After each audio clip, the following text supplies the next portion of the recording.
You're watching Barren County Trojan and Trojanet basketball on BCHS Live on YouTube or Facebook. And always remember to follow us on Twitter at BCHS Live. Now let's head courtside for today's matchup.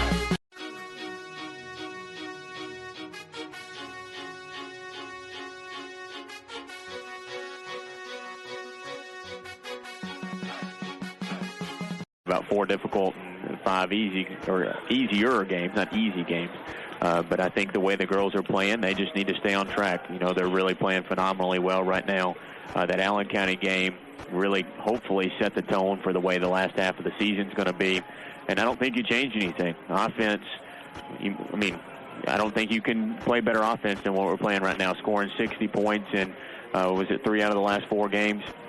And I think tonight's another opportunity where you can put some points on the board. They give up almost 55 points a game, and you can take advantage of the run-and-gun mentality against a fairly young team here tonight in Logan County. Logan County has 3 seniors at start. They have 1 player that averages in double figures, and that's Jessica Hines, that averages 10 points a game for the Lady-Cougars. They've won the last 4 meetings against the Trojanet Ball Club. Barren County Trojanettes have not defeated a Logan County team since the 2011-2012 season, in which the Trojanettes won that ball game 51-38, but they've lost the last 4. 65-60 in 2013, 56-32 in 14, 2 years ago 56-35, and in last year a game the Trojanettes should have won and could have won, losing by 1 point, 62-61. But Finley Baird has done a pretty good job with this ball club as she's won, this is her 4th season, she's won 3 13th district championships. I don't think they're the favorite to win it this year. You know, when you look at the 13th district, I think if you were fortunate enough to make it to the 4th region title, you want to draw the 13th. All 4 teams in that 13th are teams that you can beat, and I think everybody probably feels that way as far as the other districts. But, yes, she has done a phenomenal job. They've had a good team her previous 3 years that she's been down there, and we've just had a tough time beating them because of their personnel. I think tonight we have the personnel advantage. Yeah, you mentioned how that district's going right now. Franklin Simpson's 4-0 in the 13th district girls race. Logan County 3-2, Russellville 1-2, and Todd County Central at 0-4.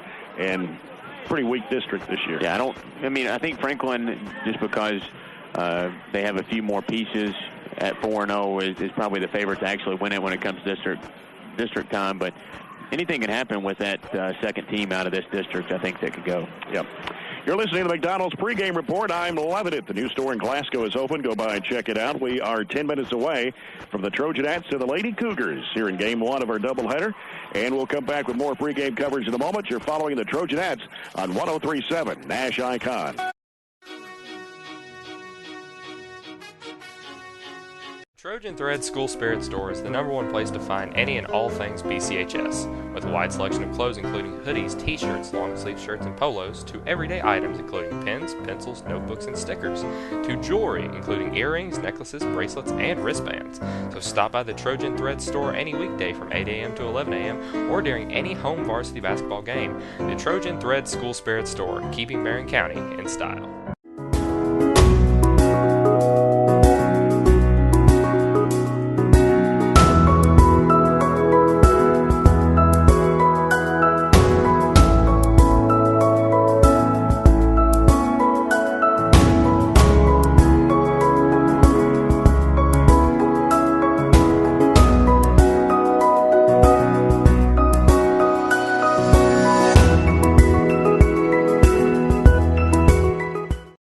Watching BCHS Live on YouTube or Facebook.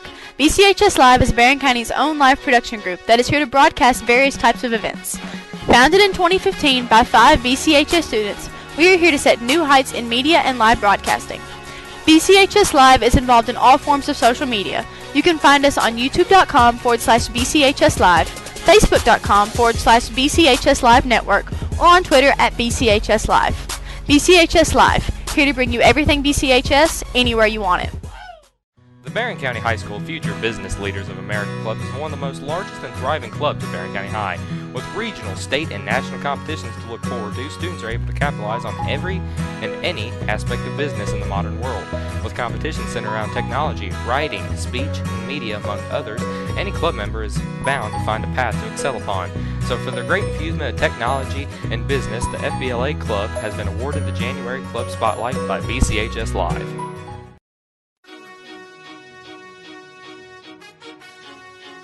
Coach Piper Lindsay, and we are BC. Well, let's break the Trojans and Lady-Cougars. Barren County shoots 42.6% from the field. Logan County shoots 37.7% from the field. Behind the arc, Barren County at 30% compared to 20.4% for Logan County. From the free throw line, the Trojanettes at 62.7% compared to 55% for Logan County. And as far as rebounds, Barren County 27 rebounds a game compared to 30 for the Lady-Cougars. Trojanettes average 48.2 points a game. Logan County averages 47 points a game. Trojanettes give up 41.4 points a game, and Logan County gives up 54 points a game. And there's several games around the area tonight. There are 4 girl-boy doubleheaders. Glasgow is at LaRue County. Just got a score. That game started at 5:30 on the girls' side. Glasgow leads LaRue 6-4 at the end of the first quarter. Clinton County at Metcalfe County tonight in a District 16 doubleheader. Pulaski County is at Russell County. South Warren is at Warren Central for a District 14 matchup.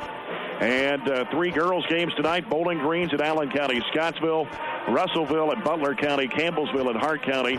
And on the boys' side, Muhlenberg County's at Bowling Green. Russellville at Christian County. Hart County at Nelson County. And Todd Central is at Webster County. One game to point out from last night. Bowling Green boys beat Franklin Simpson 62-59. They went on a 20-4 run to win that game against Franklin. Yeah, we'll talk about the Franklin boys a little bit later and when we get into the boys game. But I think that score just shows you right there how impressive a win over Franklin Simpson would have been the other night on Saturday when they play Bowling Green with 3.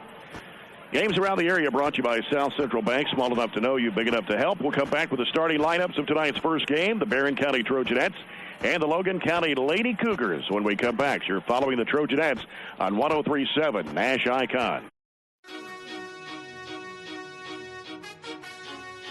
Trojan Thread School Spirit Store is the #1 place to find any and all things BCHS, with a wide selection of clothes including hoodies, t-shirts, long-sleeve shirts, and polos, to everyday items including pens, pencils, notebooks, and stickers, to jewelry including earrings, necklaces, bracelets, and wristbands. So stop by the Trojan Thread Store any weekday from 8 a.m. to 11 a.m. or during any home varsity basketball game. The Trojan Thread School Spirit Store, keeping Barren County in style.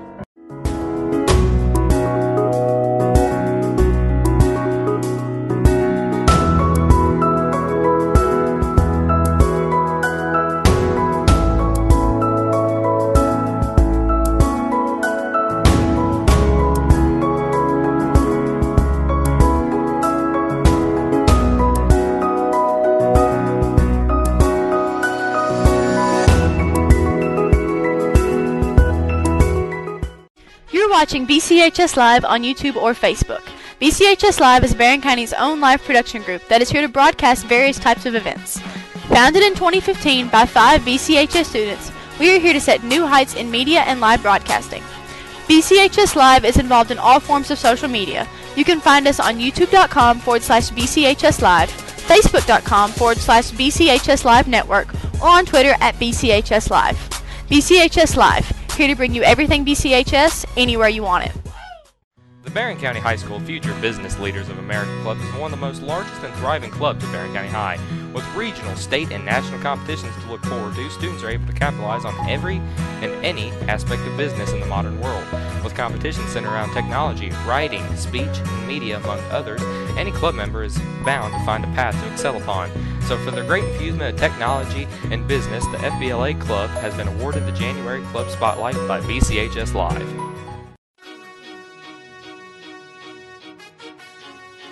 CHS head cross-country coach, and we are BC. Welcome back to Barren County High School. Jay Turner with Robert Bowers. We get set for the first of our doubleheader tonight, the Trojanettes and the Logan County Lady-Cougars under head coach Finley Baird. They'll start Jessica Hines, a 5'8 senior, averaging 10 points, 6.6 rebounds a game. Logan Williamson, a 5'8 senior, averages 6.4 points a game. Abigail Lindsay, a 5'6 sophomore, averaging 5.5 points a game. And McGuire Bolden, a 5'8 senior, averages 4 points a game. And Jamaica Key, a 5'11 sophomore, averages 2.4 points and 4.3 rebounds for the Lady Cougars. Coach Piper Lindsay in her second season at Barren County. Her assistant coaches are Abby Beard and Scott Chapman. Olivia Pointer, a 5'8 senior, averaging 10.2 points a game. Bailey Pettigo, a 5'8 sophomore, averaging 8.4 points, 6.2 rebounds. Mallory Pettigo, a 5'8 sophomore, averaging 5.1 points a game. Mackenzie England, a 6'1 sophomore, averaging 8 points and 7.5 rebounds. And Hadley Hammer, a 5'6 junior, that averages 1.3 points a game for the Trojanettes. And there's your starting lineups brought to you by South Central Bank. Small enough to know you, big enough to help. Still about 2.5 minutes away from tip-off, and remind you're listening to our broadcast on 103.7 WHHT Nash Icon. Glasgow Cave City Bowling Green online at espnky.com/Barren County and at barrenschools.com/athletics here in the gymnasium here at home at 103.7 anywhere in town. And then when we're out of town on the road, you can bring your radios and tune it to 88.7 FM. Here on this Tuesday night, it's the first of 3 this week for the Trojanettes as they will go to Glasgow on Friday night for a big district matchup against the Lady Scotties. And then Saturday evening, they will host Todd County Central. The game, the JV will starting at 4 o'clock on Saturday with a varsity game about 5:15, 5:30 on Saturday afternoon. Of course, the Trojanettes have defeated Todd County Central already this season up at the Taylor County Invitational during the Christmas holiday. So 3 games this week for Barren County once again. Of course, the boys only have 2 this week. Yeah, it's busy stretch that you have on Saturday nights when you have to come in and play. And, you don't get very many days off when you just have Saturday. You got to come back right in, or Sunday. You got to come back right in and then practice on Monday and play again on Tuesday. But at this point, like we talked about the other night, I know the boys and the girls both would much rather play than probably practice, and sometimes the coaches would too. We'll be getting set for the Farmers RECC Jackie Browning Memorial Opening Tip-Off in just a moment. And our first quarter of action sponsored by Citizens First Bank. Come grow with us. The officials for tonight's game, Barry Vincent, Mark Curry, Jonathan Carver. And the game official sponsors Whitlow Family Vision Centers. If you're having trouble with your eyesight, call Whitlow Family Vision Centers at 270-651-2020. Also scheduling Saturday appointments. And we'll come back with the Farmers RECC Jackie Browning Memorial Opening Tip-Off in just a moment. You're following the Trojanettes on 103.7 Nash Icon.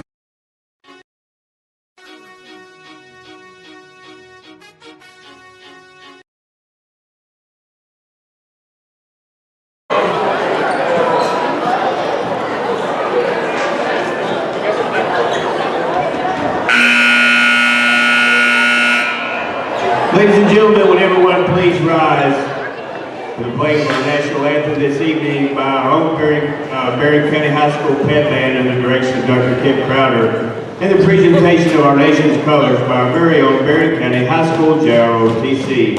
The color guard consists of Cadet Captain Wesley Clark, Cadet Major Katia Lowe, Cadet First Lieutenant Mackenzie Martinez, and Cadet Sergeant First Class Alec Harrison.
Ladies and gentlemen, welcome to Barren County High School Gymnasium for Kentucky High School Women's Fourth Region Basketball action.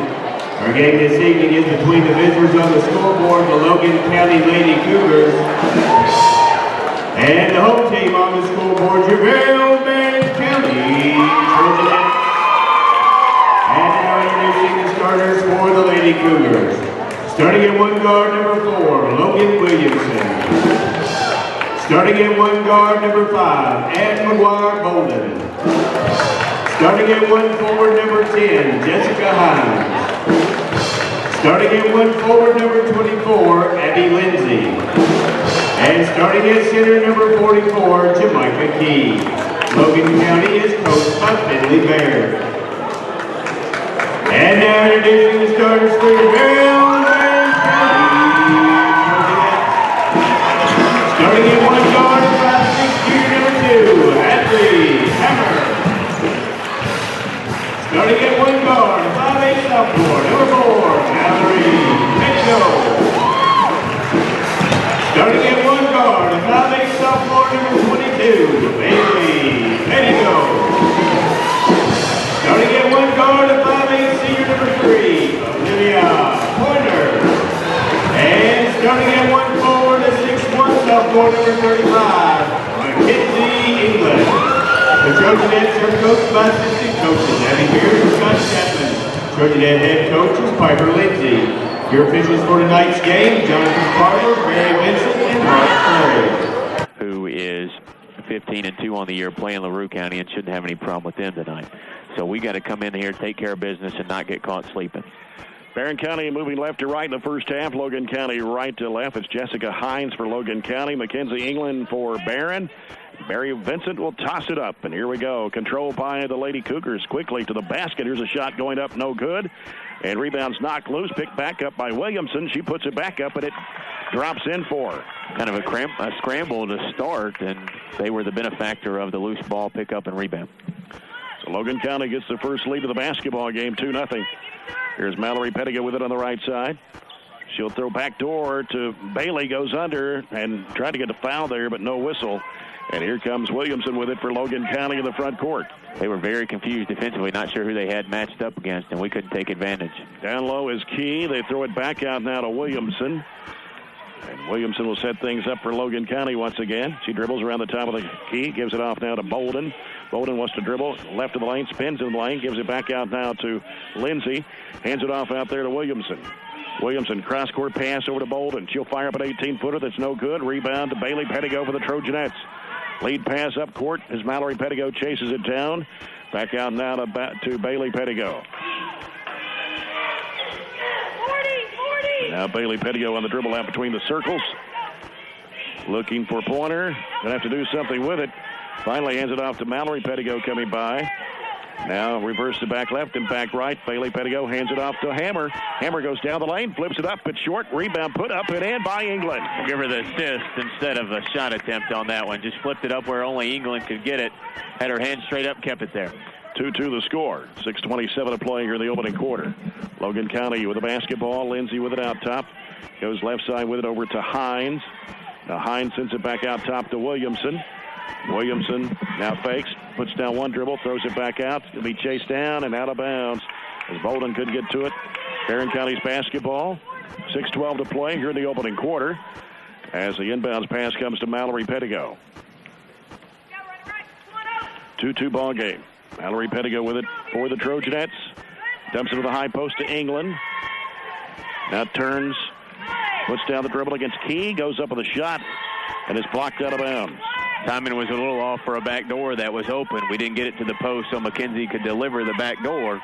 She tried to take it herself, and the defender actually made a nice defensive play. Pointer in the corner to England. Out now to Bailey Pettigo. Back in the corner. Pointer lets it go for a three. It's in and out. Rebound to Key for Logan County. Here's Williamson with the basketball.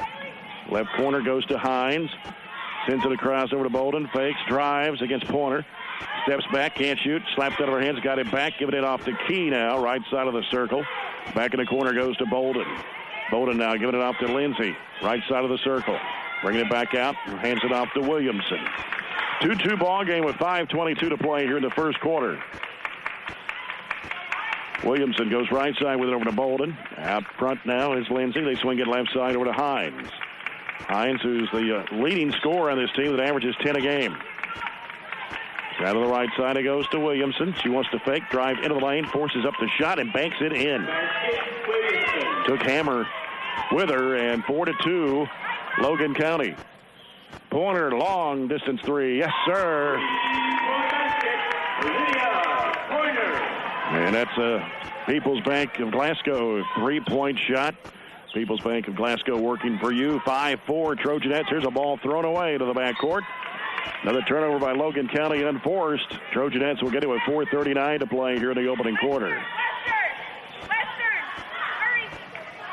Bailey Pettigo will toss it in for the Trojanettes. They go down to the corner to Pointer. Pointer bounces it down in low to England. Turns against Key. Throws up the shot. No, it spins out. Rebound to Key for Logan County. Hands it off to Williamson. Williamson will bring it in front court now for the Lady-Cougars. Gets a screen by Hines. Trying to roll off of it. Feeds it down to Hines. Left to the lane. Back out front it comes to Lindsay. Now back out now to Williamson to set it up again. Trojanettes 5, Logan County 4 with 4:12 to go here in the first quarter. Left elbows Hines. Turns toward the basket. It's Bailey Pettigo. Now gets rid of it on the right side of Key. It's no good. Long rebound. Chased down. Bailey Pettigo racing it down the floor for Barren. Slows it up. Throws it out to Pointer. Pointer driving to the basket. Flips it up. It's no good. Rebound taken by Key. Long looping pass up court. Here's Lindsay. Drive to the basket. Puts it up short. It's Mallory Pettigo. Good defense there. Bailey Pettigo. Diagonal pass underneath to England. Tried to save it in bounds. Let her a little bit too long. Out of bounds to Logan County. This team is well coached. You can tell that they do little things right, even though they haven't won a whole lot of games. They get back, and we are not going to be able to get a ton of fast break or easy points that we've gotten. And really, they handle the ball decently and decent enough. They run through their offense. They just haven't made shots, just like we haven't right now. Yeah.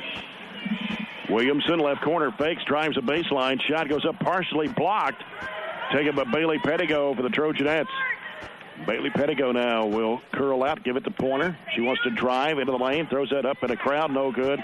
Trying to force it up there, rebound to Hines, off to Williamson. Williamson will stop and wanted to shoot that three. Goes through the hands of Bolden, turnover. Here comes Bailey Pettigo with it for Barren. See, nothing there on the transition. They're back real quick. Long three's an air ball by Pointer. Goes out of bounds. Pointer's taken about 6 of our 8 or 10 shots, and she's only been able to knock down that long three. We're getting good looks. She's gotten in the lane a couple times. She just needs to be under control instead of just going in and throwing it off the backboard. Also entering number 34, Kennedy Nichols. Got Sarah Hale, a 5'6" junior. Carly Alvis, a 5'5" sophomore in the ball game. And we'll have to check 34 because I don't believe I have a 34 on the roster. 5-4 Trojanettes. They go down to the right baseline. And now working with it, trying to force it up against England. Gets her on rebound, throws it back up again. Got a foul. And it's going to be on Mackenzie England. Her first, team's first. And 2 shots for Logan County. Nichols, I believe he said. Yes. We did not get the name of that one. It's not listed on the roster. Free throw is no good.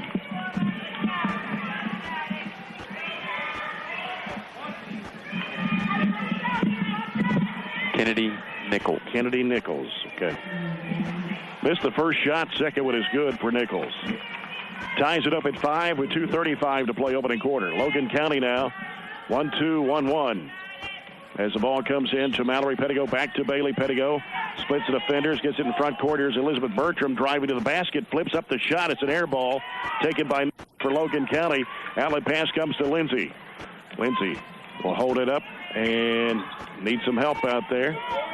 Going to have to do something with it. Finally bounces it out now to Alvis. Now Alvis on the dribble around the top of the key. Bounce pass right side over to Nichols. Stolen away. Elizabeth Bertram has it for Barren County, the 5'6" freshman out of the left side. Now a curl and bring it back out to Mallory Pettigo. Minute 56 to play. First quarter, we're tied at 5. Well, definitely not on pace to have 60 after this quarter, are we?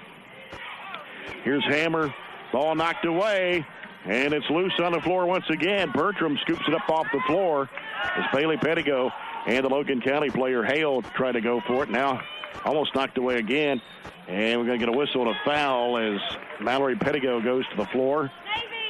And let's see who this one's on. Going to be on number 10. It's Hines, her first, Logan County's first foul of the basketball game.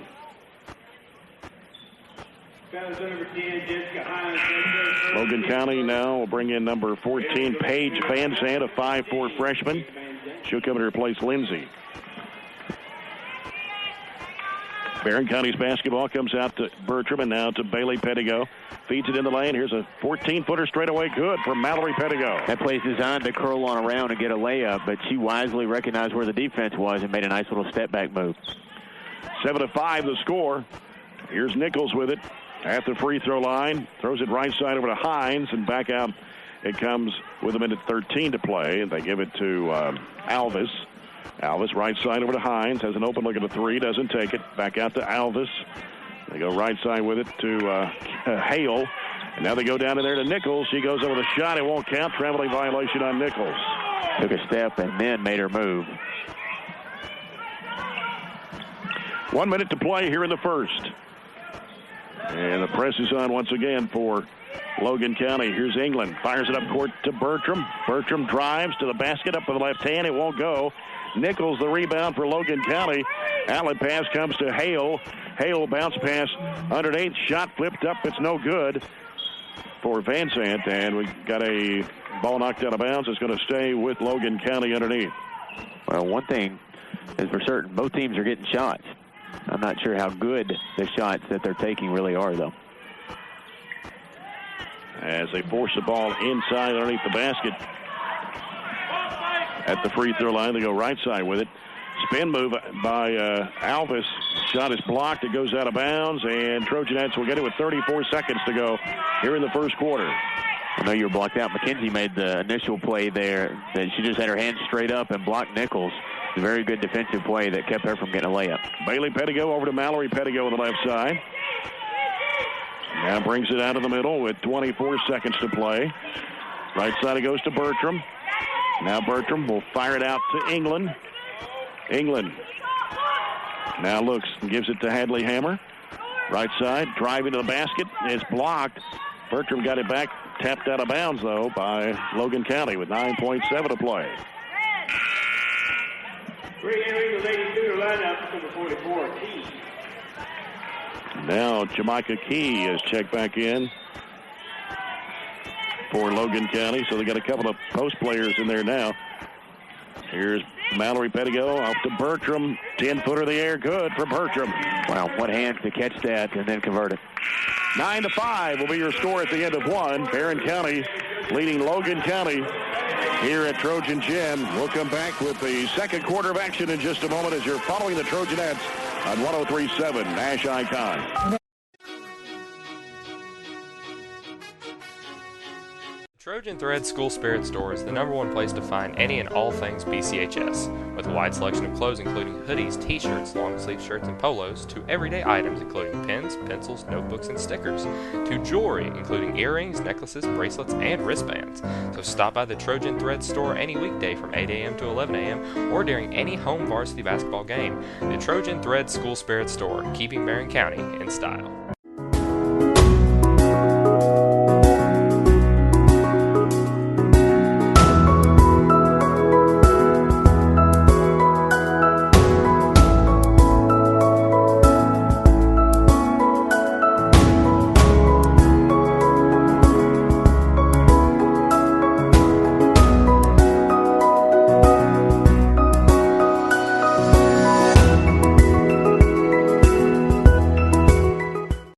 Watching BCHS Live on YouTube. Basketball coach Warren Cunningham. We are BC. 9-5. Here's Bertram. Shot partially blocked, and Key has it. Stolen away by Bertram. Goes in for the shot. Off the window and in. Elizabeth Bertram with her second field goal. Neither team shot well in that first quarter. Barren County 26.7%. Logan County 20%. And that ball almost came back across the timeline. 11-5, Barren County. Logan County was 2 of 10 the first quarter. Barren County 4 of 15. Trojanettes were out rebounded the first quarter 9-5. Logan County had 5 turnovers. Barren County had 1. Here's a shot from 17. No good for Williamson. Long rebound chased down by England.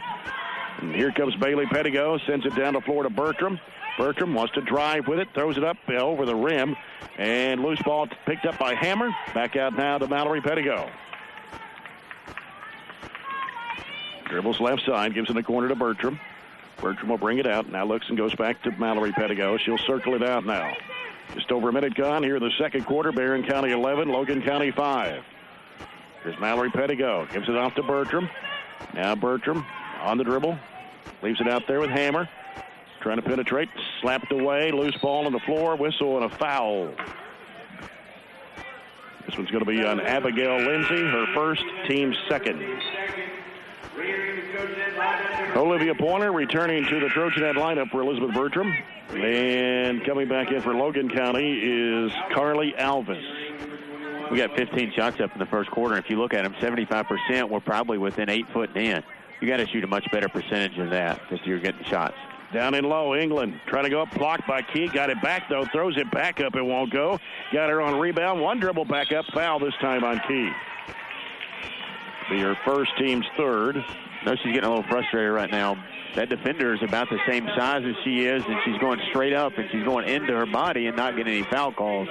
Going to have to pump fake and put a couple of moves together to get around her. And she's developed those, has nice footwork, so she's going to have to work a little bit harder than just a drop step or a little half hook like she's got. Yeah.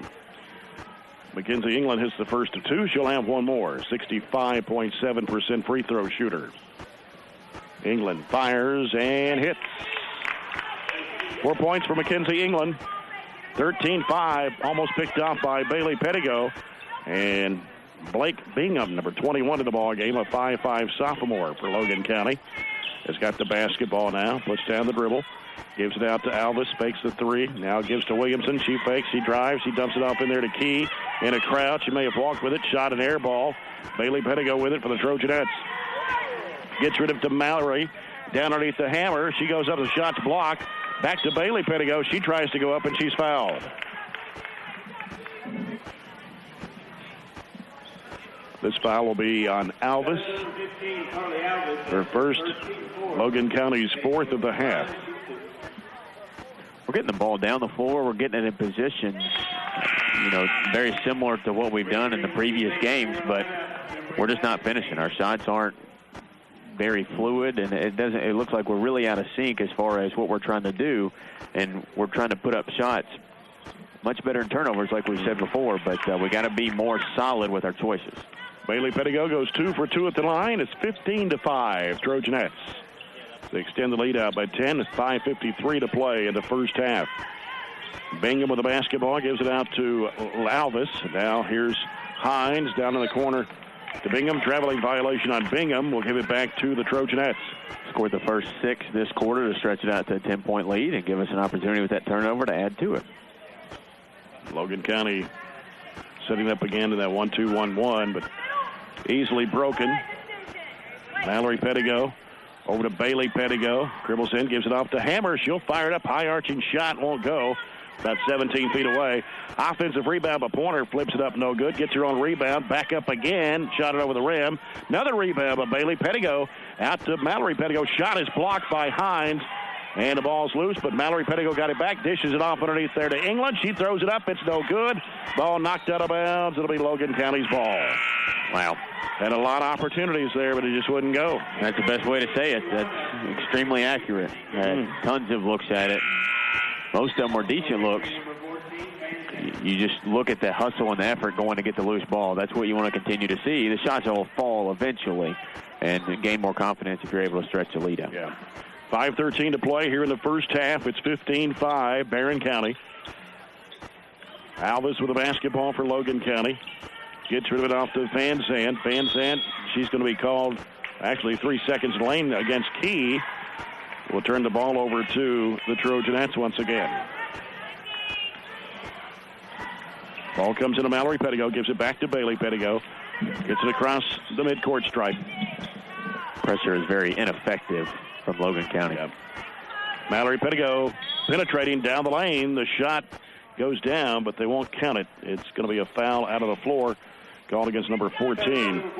That's Van Zandt, her first, team's fifth. Key checks out, and Nichols back in for Coach Finley Baird. Barren County with the basketball. Corner, right corner, drives toward the basket. In the lane, shot rims out, and rebounded there by Logan County. Racing it down, they go left side with it over to Alvis. Alvis reverses back left, fires up a three-point shot that's an air ball, and it's going to go out of bounds. Trojanettes get it with 4:27 to play here in the first half. A 15-5 lead over Logan County. Ball comes into play to Hammer. She'll stop, send it off to Mallory Pettigo, over to Bailey Pettigo, the right side. They changed the pressure, but we still beat it easily. Only one turnover so far through about a quarter and a half for the Trojanettes. Bailey Pettigo on the left side, dumps it in there to Mallory Pettigo, feeds to England, fakes, drives the baseline, trying to shake off Nichols, throws it back out to Bailey Pettigo. So we come down to 4 minutes to play here in the first half. Straight away off the pointer. Down the corner to Hammer. Got a little nudge there and forced out of bounds.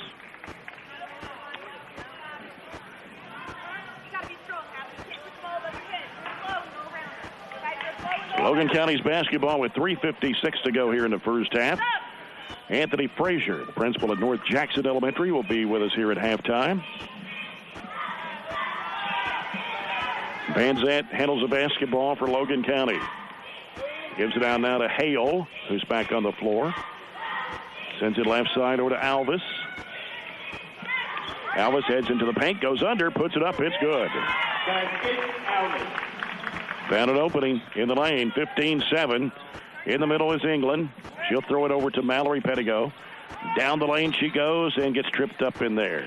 And it'll be on 14. That is Van Zandt, her second, team sixth. They pack that lane as we get a wholesale change from Logan County, but they pack the lane. We've got to find openings, and when we get in there, we've got to be where we jump, stop, and distribute or make a nice little six-footer. Ball comes down the corner to Pointer. She gives it out to Bailey Pettigo, and she double dribbled. Yeah. Caught it out and dropped it and picked it up, dribbled it again. Making little mistakes like that, too, I think are really stemming from the fact that we're not making shots. You just get mentally frustrated, and I think that has a huge, huge effect on our girls. The other night we started out really well at Allen County when it carried over. We got to play through bad stretches. Here's this 18-footer that's short for Bolden, who just checked back in. Here comes Elizabeth Bertram racing to the basket, flips it up with the left hand and puts it in. Scored the first 6 of the quarter and went on a little lull there. Elizabeth got us back on track. 6 points for Bertram, 17-7. Nichols down low. Shot block foul on Mackenzie England. It's going to be her second. Caught her off guard a little bit. She put both hands in her back, pushed her so she didn't get the layup. And that will be the second team foul on Barren County here in the first half. Kennedy Nichols at the line. The shot is good.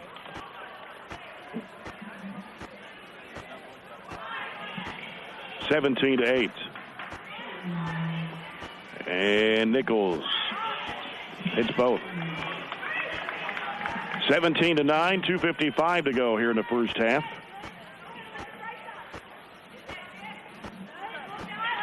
Here's Mallory Pettigo. Loops it down to Pointer. Steps back, shoots a 10-footer, knocks it down. A little bit more fluid there. 19-9, Trojanettes. Ball knocked away down low. Going to get a foul. They try to go to Hines with it. And foul is going to be on, Bailey Pettigo? Yes. Okay.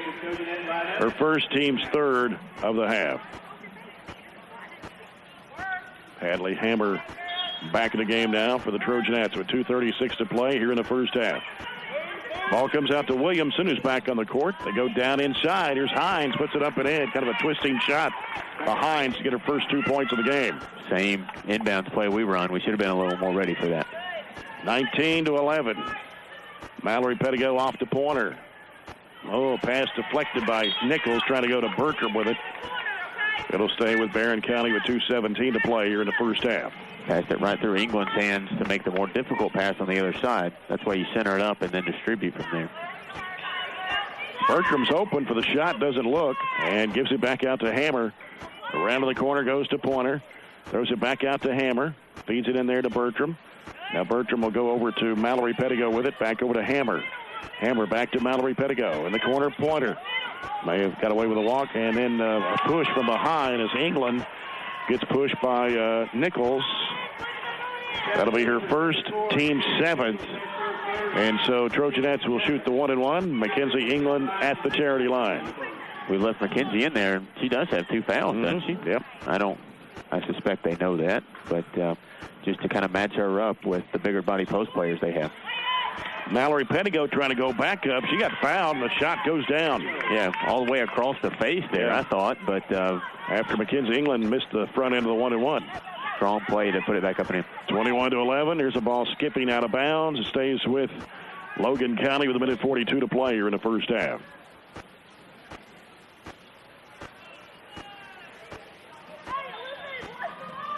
Williamson to toss it in, lobs it in the lane. Shot goes up way off the mark. And Barren County back the other way. Hadley Hammer across over to Pointer. Pointer throws it up on the run from 15. It's no good. Rebound taken by Bolden. Stolen away by Bertram. Going to the rack. She gets fouled. Elizabeth was right behind her. She put it down and just picked her pocket right back to the left side of the rim to her strong side. Foul is on Abigail Lindsay. That is her second. That'll be the 8th team foul against Logan County here in the first half. Elizabeth Bertram, a 67% free throw shooter. 6 points in the ball game. Free throws good. Barren County is 5 of 6 at the free throw line here in the first half. A trend we've kind of started, shooting those free throws pretty well in our winning streak as well. Jillian Bush, a 5'11 sophomore, checks in for Coach Piper Lindsay. 22-11. And Bertram fires it up and in. Her 8th point of the game. 23-11. Barren County, minute 20 to play in the first half. Logan County with the basketball. They give it to Hines. Out to Alvis. They fire it down to Nichols. Left of the lane. Now we'll fire it back across over the right corner to Van Zandt. Here's a shot by Nichols. It goes in. And a foul. Just the risk we took leaving her out there. Well, I guess it's just her second, so I guess that's why they did leave her out there. So that's only England's second foul? That's what Scott said. Well, they're not put one on somebody else. Yeah. Maybe it's Bertram. Okay. Shot goes in for Nichols. She's got 6 points coming off the bench. 23-14, 1 minute to play here in the first half. We'll check the fouls there while you chat with Mr. Frazier. And Mallory Pettigo with it. Fires into the corner to England. Goes down to Bush. She puts it up. It's good. That looked pretty easy, didn't it? Yep. 25-14. Trojanettes, 47 seconds to go here in the first half. Largest lead, I think, here at 11, isn't it? Mm-hmm. Van Zandt with the basketball. Gives it off to Williamson on the left side. Williamson goes back in the corner to Van Zandt. Can't go baseline. Brings it back out now to Alvis. 32 seconds to go here in the half. Alvis fakes one way, goes the other, crashes in. Charge. And a shot over the rim by Logan County. Back the other way, Mallory Pettigo with it for the Trojanettes. Hadley took a nice charge. Nobody even looked at it. England gets pushed as she caught the ball. And this one will be on 15. Alvis, her second, team's 9th. And Mackenzie England will be at the line for Barren County. A couple of changes in the Logan County lineup. Blake Bingham in the game, and also Sarah Hale for Logan County. Mackenzie England, free throw is good. So she'll get the bonus. Her 5th point of the game, 26-14. 14 and a half seconds to go before halftime. Mackenzie England for the bonus. It's up and it's no good. Off to the right. Rebound to Hines for Logan County. 12 seconds to go. Racing to the right side is Hale. Goes down the baseline underneath. Ball gets away. There's a travel right there. Shot goes up. It's no good. Rebound put back up. Blocked by Bush. Underneath the basket, Mallory Pettigo, and that will end the half. 26-14, Barren County over Logan County. We'll come back with a halftime report in a moment You're following the Trojanettes on 103.7 Nash Icon.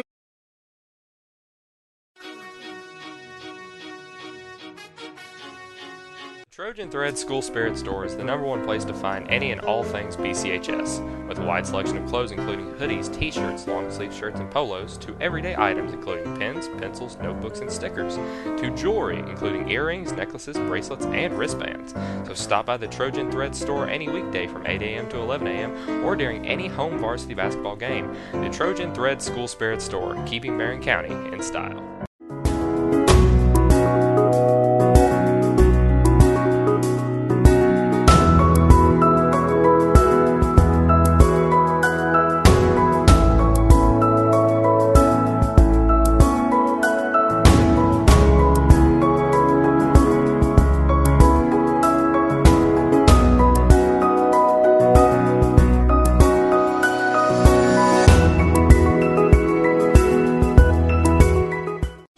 Watching BCHS Live on YouTube or Facebook.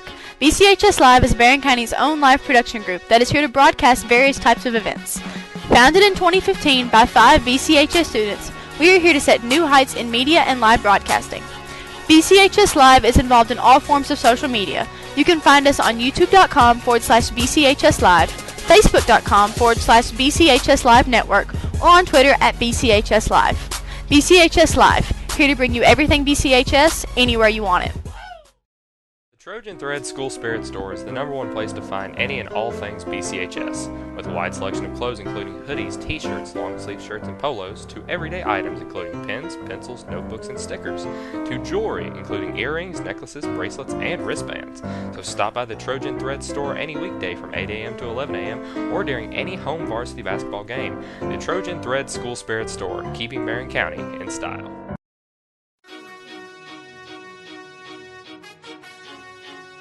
Superintendent for Barren County Schools, and we are BC.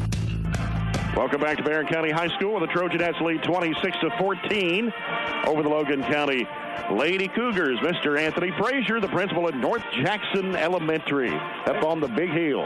Hey, great to be here, Jay. Good to have you here. Hey, always great to be here. What's been going on? I know we just got into the second semester and a lot of things you got to talk about, so let's get into it. Absolutely. Hey, we had a wonderful day last Friday. We did something new that we want to talk about. We had our first visit with NHC, with our preschool. We call it our intergenerational learning room. It's kind of a day we collaborate with the residents and NHC. It's a great opportunity for our kids. They get to be involved with people that are 2 or 3 generations apart. They kind of helps reduce their fear of adults, but it's also a win-win for the residents because time to have physical activity with our preschoolers, an opportunity to laugh and play. Kind of gives them a renewed sense of worth. So it's been a great partnership, and we had our first day, but we're looking already planning ahead for that. Speaking of planning, I know April 28th, our parents need to be aware that we've got our K through 6 involved again in our after-school program that through the JAG Academy are going to be presenting the Beauty and the Beast Junior. That's with Miss Glenna Gardner heading that. Last year, we had a sellout crowd, and I'm sure it'll happen again. And again, that's going to be at 6 o'clock at the auditorium. Tickets are $5. They need to be contacting Glenna or the school to go ahead and be planning ahead for that because it's a great performance and usually a sellout crowd. Wow. That's Beauty and the Beast Junior. Wow. Yeah. That'd be something to see. I Absolutely. think. And I tell you, Glenna, she involves the kids in the building of the props to the sound. It's all student-led, so she does a wonderful job with that. Wow. Okay. Anything else going on you want to add? Just coming up February 20th from 5:30 to 7, it's our PTO Health and Wellness Night. That's usually a large crowd, too. So we kind of look at doing things that are good for our body and mind and spirit. And so we start working through those things as well with our students and our parents. So it's a great night. We invite our parents out. What's the enrollment this year? We're at 510, not counting preschool. We have about 64 preschoolers, so we're Is that more than last year? We're pretty steady. We're about where we're at, where we need to be. Don't want to bust out the seams, exactly, right? Exactly. But a great group of kids, wonderful staff, and great parents to work with. So great things on the hill. Got a lot of things going on. It's good to see you always. Thank you. Mr. Frazier, have a good rest of the year. Appreciate it. It'll be over before you know it. Absolutely. All right. Thank you, sir. Appreciate it. Mr. Anthony Frazier, principal at North Jackson Elementary, will come back with the Zaxby's halftime report in a moment. You're following the Trojanettes on 103.7 Nash Icon.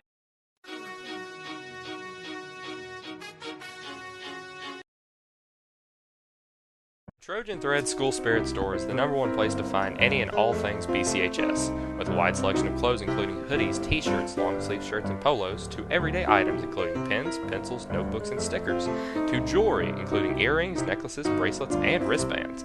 So stop by the Trojan Thread Store any weekday from 8 a.m. to 11 a.m. or during any home varsity basketball game. The Trojan Thread School Spirit Store, keeping Barren County in style.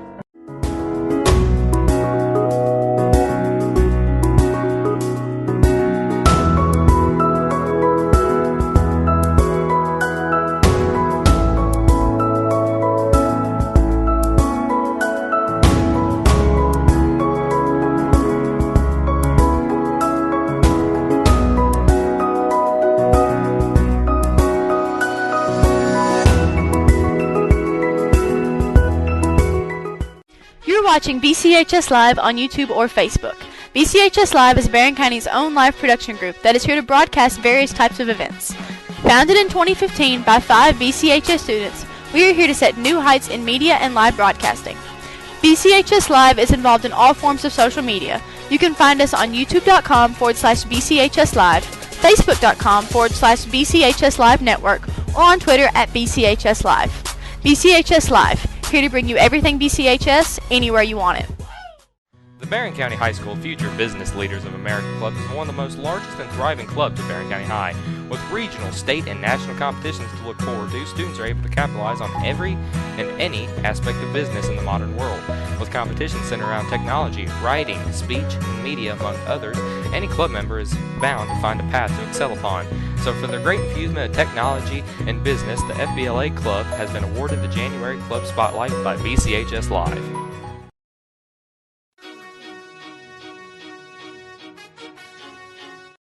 Halftime, Trojanettes 26, Logan County 14. Zaxby's halftime report, proud sponsor Barren County High basketball. Come by Zaxby's on Happy Valley Road before or after the game. Trojanettes scored 17 points in the second quarter. Logan County scores 9 after the Trojanettes had a 9-5 lead at the end of the first quarter. Looking at the stats for the first half, Logan County 5 of 21 from the field for 23.8%. They were 0 for 1 on three-point shots, 4 of 5 from the free throw line. They had 14 rebounds in the first half, 9 turnovers. And scoring for Logan County, they're led by Kennedy Nichols, who came off the bench, hit a field goal, 4 of 5 from the free throw line. Logan Williamson with a couple of baskets in the first quarter for 4. 2-point field goals for Jessica Hines and also Carly Alvis. Barren County in the first half, 9 of 32. Not much better shooting for 28.1%. 1 of 4 on threes, 7 of 9 at the free throw line. Big stat here, Trojanettes had 20 rebounds, and half of those were on the offensive end. 3 turnovers in the first half for Barren County. And looking at individual scoring in the first half, Elizabeth Bertram with 8, 5 for Mackenzie England, 5 for Olivia Pointer, 4 for Mallory Pettigo, 2 for Bailey Pettigo, and 2 for Jalen Bush. Mackenzie England had 6 rebounds in the first half. 4 of those were on the offensive end. Bailey Pettigo also had, she had 5 boards, and Mallory Pettigo had 4 rebounds in that first half. Points off turnovers, the Trojanettes with 6, Logan County with 2, points to paint 8-8, bench points 10-8, Barren County. Trojanettes led 9-5 at the end of the first quarter, and they outscored the Lady-Cougars in the second quarter 17-9. So second quarter a lot better than the first quarter. Yeah, we did not shoot the ball well either quarter. Just making 4 field goals in the first quarter and 5 in the second. We've got to do a better job getting some of those shots to fall. But, hey, we've been playing really well. And some nights you're not going to shoot the ball as well as you would really like to. But the main thing is when you're not shooting the ball well, you want to play good enough defense to where your opponents are shooting a worse percentage than you are, and that's what we're doing. We're hustling. We're putting forth the effort. When you get 10 offensive rebounds, that's really showing you're getting after it and going to the glass hard. You would like to convert more than 4 out of those 10 offensive rebounds, but still, we're playing well enough to win the game. Can we play like this Friday and win? No. But we need to get one out of the system tonight, and that's tonight's the night to do it. And a foul situation there in the first half. Bailey Pettigo and Mackenzie England both with 2. And for Logan County, Abigail Lindsay Carly Alvis, Paige Van Zandt picked up 2 apiece. Jamaica Key and Jessica Hines with 1 foul apiece in the first half. Logan County's basketball to start this third quarter, brought to you by A.F. Crow & Son Funeral Home. As they move to the right side of your radio dial, Hines with it, left of the circle, gives to Key on the right side of the circle. Now bounce in there to McGuire, splits the defenders and almost stumbled with it, and no whistle. That's a double dribble. And that'll be a double dribble on Williamson. Put it down, picked it up, put it right back down again. Logan County, I think, played everybody they have dressed out in the first half. Yeah, they played 4, 8, 10 players in the first half. Is that how many they got dressed? Of course, there's like 15, 16 on the roster. Yeah, might have 11, so there might have been 1 not get in, but pretty much everybody. And then Barren County throws it away. Went over the head of England.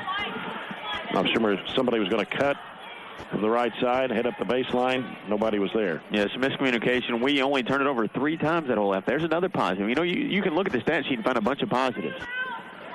Hines with it in the key. Gives it over to Jamaica Key, right side of the circle. They go down to the corner to Williamson. Back out now to McGuire. Or to Bolden. And now Hines with it. Back to Williamson. Right side of the circle. Fakes. Wants to drive. Can't. Hammer cuts her off. Dribbles left side. Now wants to drive. Leaves it off out there with Lindsay. Back out to Hines. They shot 0 threes in the first half. Nobody really looks to shoot one at all. You can kind of just play underneath them. Here's Bolden wanting to drive. Cut off by Pointer. 3 seconds. And another 3-second violation called against Logan County. They had 1 in the first half. I think it was on Key again. The Trojanettes have it, leading 26-14, 6:46 to play here in the third quarter. Mallory Pettigo dribbles it down the left corner and throws it back out to Bailey Pettigo. 17-footer swish. Didn't get it to her where she could catch and shoot in rhythm, so that made it tougher that she had to put it on the floor and then get her shot back up again. That's her first field goal of the ball game. A pass down to Key, going to get a foul. Cutting across, and we didn't get in front of her. A little hand battle, and that's what the referee called. So Mackenzie England has picked up her 3rd personal foul. That'll be the first of the second half against the Trojanettes, so she'll come out and replaced by Elizabeth Bertram. And with the lineup, we'll have to go zone. And Hines will inbound the basketball right side of the bucket. Comes out to Williamson. Now Williamson wants to drive, goes into a crowd, forces up the shot. It's no good. Pointer with a rebound for Barren. Gets her the basketball to Mallory Pettigo. Now Mallory Pettigo will set things up. Guarded out there by Williamson. Dribbles it off to the right side. Gives to Bertram. Now Bertram fires it out to Pointer. Top of the circle. Pointer fires it down in there to Hammer. Nice pass. Shot goes up and in for Hammer and 1. Hammer always seems to have at least one nice play a night offensively. She just averages basically 1 bucket a game, and there's hers for tonight. Alva's going to check back in the Logan County lineup. 30-14, Trojanettes, their largest of the ball game. And I'm not sure who that foul was on. It's not on the board yet. Free throw by Hammer's good. 3-point play the old-fashioned way for the junior. 31-14. And they dump it down in there to Key. She puts it up. Foul on Bertram. That'll be her first, team's second. Sending Jamaica Key to the free throw line. Averages 2.4 points a game and a 37.5% free throw shooter on the year.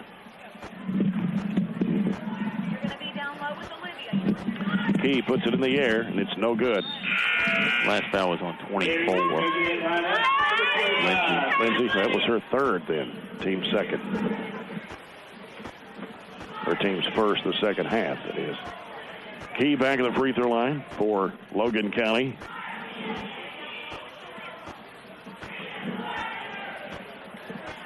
And Key puts it up, and that one, she drilled it. That's her first point of the game. 31-15, Trojanettes. Jalen Bush has checked back in the lineup for Coach Piper Lindsay. 31-15, Barren. And here's Mallory Pettigo off to Bertram. Bertram wants to drive. Cut off. Back out around the perimeter. Bailey Pettigo drive to the basket and misses the shot. Rebound taken by Logan County. Here's Williamson in the front court. Dumps it off down to the baseline, and the pass can't be handled by Bolden. It goes out of bounds. We were slow getting back, but they did not execute their transition game well. They just don't have enough offense to really put anything together that would lead to them getting back into the game, 16 points down. Bailey Pettigo, diagonal pass, right corner. Here's a shot by Bertram. It's no good. Rebound to Bolden for Logan County. They still haven't scored as much in the game as we were able to put on the board in the second quarter. Williamson fires a three, misses everything, goes out of bounds. That might be why they don't look to shoot very many threes. Well, they only shoot 20% from behind the arc on the season. They do average 2 threes a game, maybe a little over. So they've, at that percentage, had to put up a ton of threes, and you don't even see them looking to shoot tonight. So those stats don't add up. But I mean, I'm sure they're right. Mallory Pettigo, left corner is Pointer. One dribble, fires it out top of the key to Bush. Now Bush looks and throws it over to Mallory Pettigo, out to Pointer. Guarded closely by Hines. Hands it back off to Mallory Pettigo. Drives, trying to dump it off, and Key takes it away. She's a pretty good defender. Yeah. She keeps her hands straight up and doesn't foul. And here's a driving layup that's no good for Hale. Pointer's got it, had it poked away from behind and out of bounds. And it'll stay with Barren County. We're almost getting in too much of a hurry tonight. We've gotten so we're getting into the transition game. We're getting easy points, running the ball north and south. But we at sometimes have to know when to bring that throttle back down and not go. Yeah. And have to hurry. Has to get it out to Mallory Pettigo. 4.5 minutes to go, third quarter. Mallory Pettigo on the dribble. Now dumps it in there to Bertram. Puts a little 6-footer. No good. Bush with a rebound. Back up foul. She made the right play, because if she'd have taken one more dribble, she would have gotten blocked by Key more than likely. So just didn't make the shot. Jalynn, again, like we have pretty much as a team, battled to get that offensive board. Mm-hmm. Jalynn Bush, 73% shooter, knocks it down for her third point. 32-15. Addie White, number 3, a 5'10 freshman, is checked in the Logan County lineup. She'll be the 11th player that Coach Finley Baird has played here in this ball game. Second shot good for Bush. Now Nichols will return to the Logan County lineup as Hines checks out. 33-15, a 7-1 run by the Trojanettes here in the first 4 minutes of the third quarter. Nichols with a basketball between the circles. Fires it off in the right corner. Back around the perimeter goes to Hale. And now working inside. They go down low to Nichols. Taken away by Bush. Barren County back the other way. Here's Bailey Pettigo on the near side. Saved Piper from getting the ball right in the face, didn't she? And Bailey had to get that one pretty quick. Hands it off to Mallory.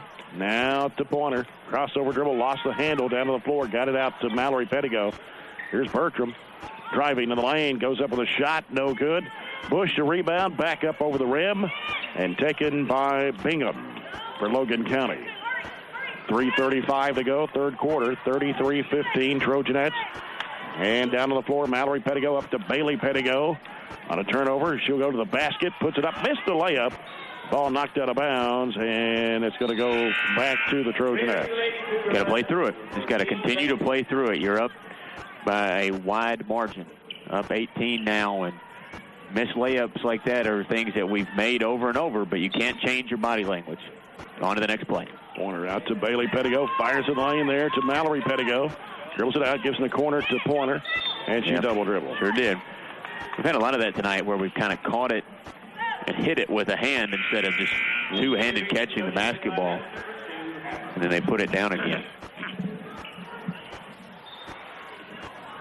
That player down here we run on the inbounds.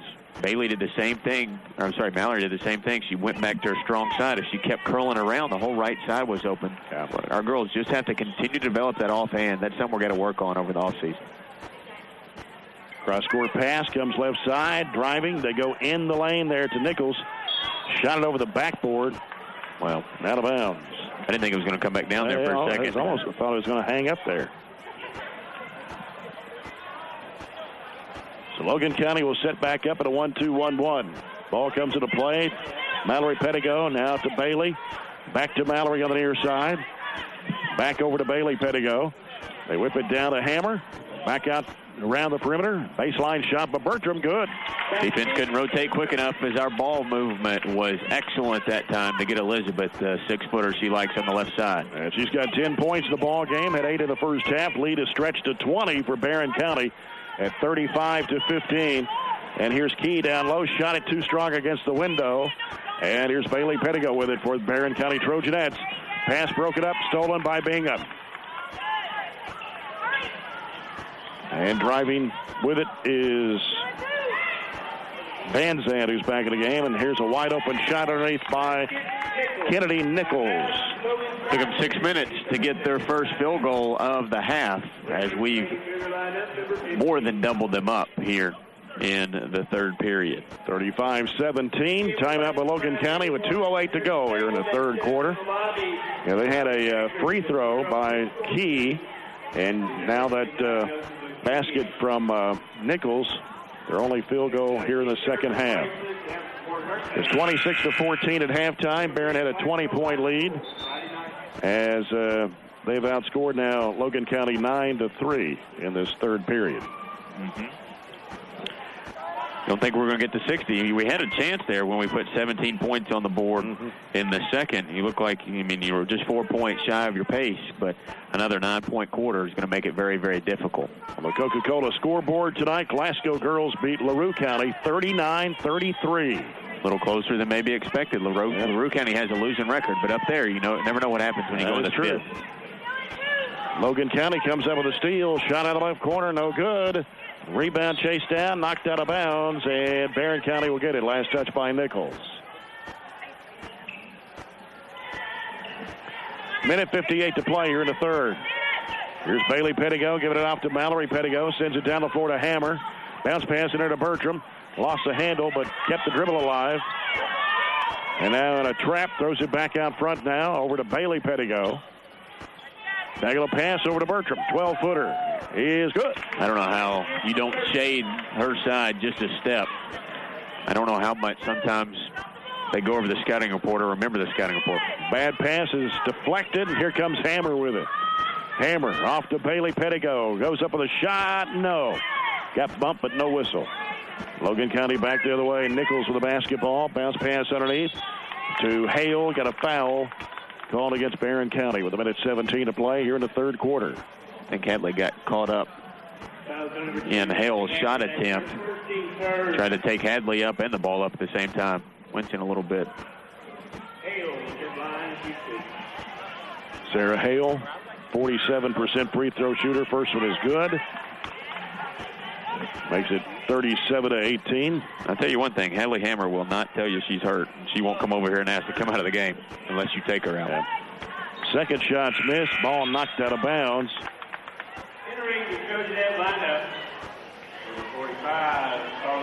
Kind of holding her right wrist there.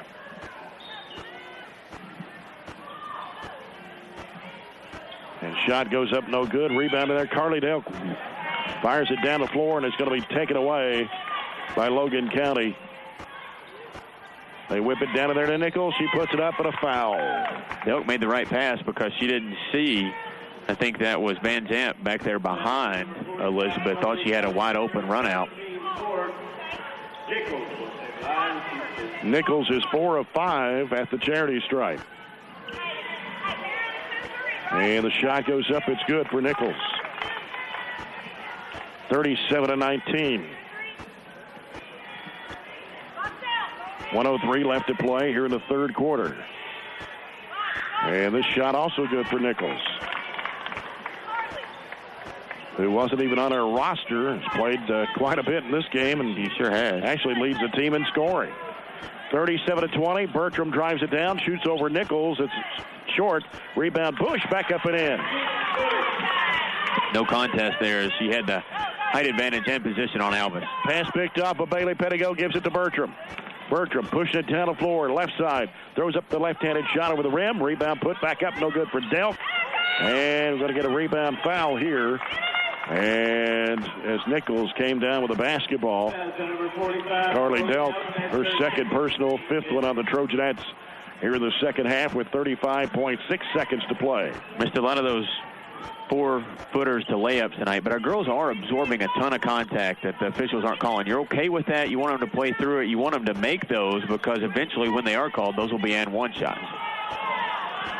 Trying to force some things is Alvis, and it goes out of bounds. Trying to split the defenders there. And ball swatted away. Stays with Logan County underneath with 21.9 left in the third quarter.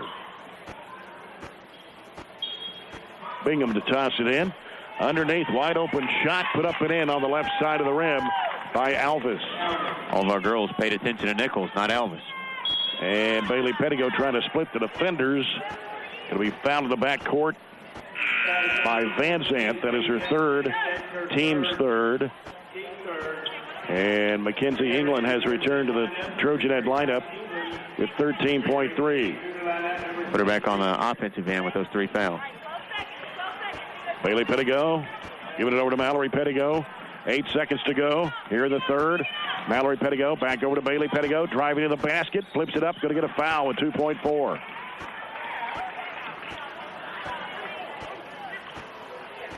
on number 34, Kennedy Nichols. Nichols, second personal. Fourth one on the Lady-Cougars here in the second half. Free throws good for Bailey Pettigo.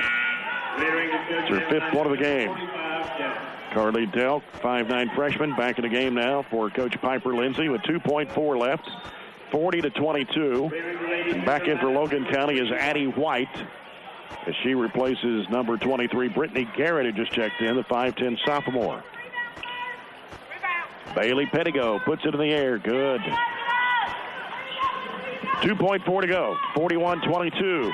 Going to have to loft up a mid-court shot. Hits the backboard. That's the end of the third. Barren County 41 and Logan County 22. We'll come back with a fourth quarter after this timeout. Following the Trojanettes on 103. Trojan Thread School Spirit Store is the #1 place to find any and all things BCHS, with a wide selection of clothes including hoodies, t-shirts, long-sleeve shirts, and polos, to everyday items including pens, pencils, notebooks, and stickers, to jewelry including earrings, necklaces, bracelets, and wristbands. So stop by the Trojan Thread Store any weekday from 8 a.m. to 11 a.m. or during any home varsity basketball game. The Trojan Thread School Spirit Store, keeping Barren County in style.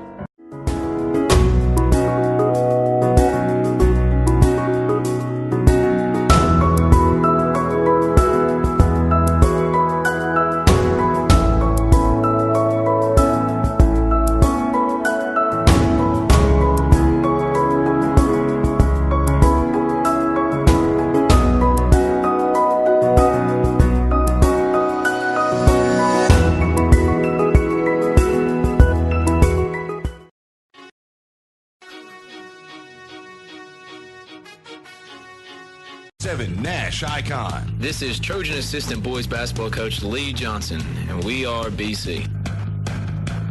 Jay Turner with Robert Bauer back here at Barren County High. Trojanettes leading 41-22. Bailey Pettigo with the basketball, sends it down the corner to Bertram, drives the baseline, throws it down underneath the bush. She goes up at a foul. Lady-Cougars were only 2 of 9 from the field in that third quarter. Barren County was 5 of 14 from the field.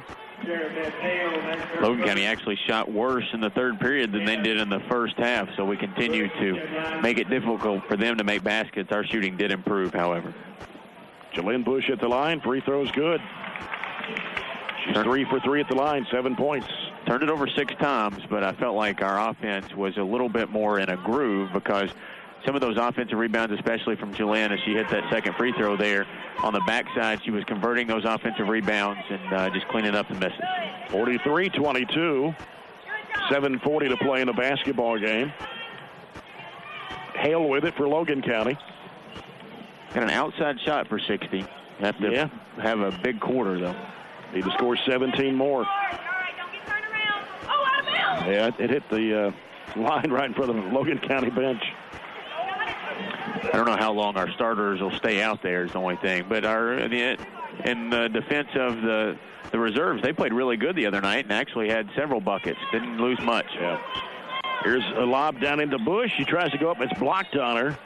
Out of bounds. It'll stay with the Trojanettes. When we just tried to put it up over top of their 2 post players, Key and Nichols, who's actually played more than the starter Key, it's gotten blocked several times tonight. Mallory Pettigo will toss it in, left baseline. Sends it out to Bailey Pettigo out near midcourt. She's on the dribble. Bertram's wide open over here in the corner. They lob it back over to Mallory Pettigo. Pass deflected, but caught by England. Cross-court pass comes to Bailey Pettigo. Now reverse it back left. Get a lot of pressure out there. Down to Bertram in the left corner. Now Bertram wants to go baseline, cut off. Back out front it comes to Bailey Pettigo. 6:48 to play. Goes down into Bush. He puts it up and in. The pass from Mackenzie England. Pretty entry pass from post player to post player. Sometimes a post player knows exactly where to throw the ball just because that's where they would want it if they were in that post position. 8 points in the second half for Jalynn Bush, 10 for the game. Got a foul on the other end. It's going to be on Elizabeth Bertram. That is her second. Number 6 on the Trojanettes here in the second half. Logan County's basketball is going to be Bingham to toss it in. Bingham still looking. Throws it out to Hale. Stops left of the lane. Shovels it in there to Nichols. Shot off the glass and in. Kind of falling down. Just flipped it up off the window. 12 points now for Nichols. The pass up to Bertram. 45-24. Bertram drives. Flips up the shot. No good. England the rebound. Back up foul. Elizabeth has such great court awareness. Just felt the pressure coming from behind, and it seems like she always has another gear that she can kick it into, put it in that other gear, and got it to the rim. Mackenzie, another offensive rebound for us. We've got 13 tonight and just through 3 quarters, and have added to it here in the fourth. Mackenzie England now 3 of 6 at the line. If she missed that one, she'll have one more. That one rims out on her. Rebound to Logan County. It's Alvis. Threw it away. Underneath the Logan County bucket. Trojanettes will get it with 6:07 to go. Leading by 21. Trojans and Cougars in game 2 for a doubleheader coming up here from Trojan Gym. Here's Bailey Pettigo. Fires it up court to Bertram. Bertram stops and looks and throws it back out to Mallory Pettigo. Bailey Pettigo had an open look at the 3. Doesn't take it. Brings it back out. Not looking to shoot right now, are we? Cross-court pass over to Mallory Pettigo. Out to Bailey Pettigo. Trying to find an opening there. Flips up the shot. It goes in. And going to have a blocking foul. And it's going to be on number 15, Alvis, her 3rd, team 7th. Bounced off of Alvis, and as she was falling away, threw it up with the left hand. Benefited there, definitely, from being left-handed. Pretty play. Yeah, 8 points for Bailey Pettigo tonight. Free throw is up, and it's too strong. Rebounded Nichols for Logan County. It's her first miss from the free throw line. Hale driving the baseline, cut off by Bailey Pettigo. They feed it in there to Nichols. She goes up with a shot, high off the glass and in once again. And timeout by Logan County with 5:33. Be a full timeout. Trojanettes 47, Logan County 26. This fourth quarter is sponsored by Citizens First Bank. Come grow with us. I thought the game against Franklin that we had a little trouble defending their post player. And tonight, I think we're having some trouble defending their post player tonight, the one that wasn't even on your roster that actually has probably more points than anybody else. He has 2 buckets here in the last quarter. And it's not like these post players are recognized as the better ones in the region. So I think we're just maybe caught off guard with them, and they're catching in positions that we need to make it a little bit more difficult for them to score. But all in all, I don't think we played really well. But when you don't play well and you're up 21, I think that really says something about how far we've come, and we can continue to grow. Definitely maybe looking forward and ahead to Glasgow a little bit too has something to do with it.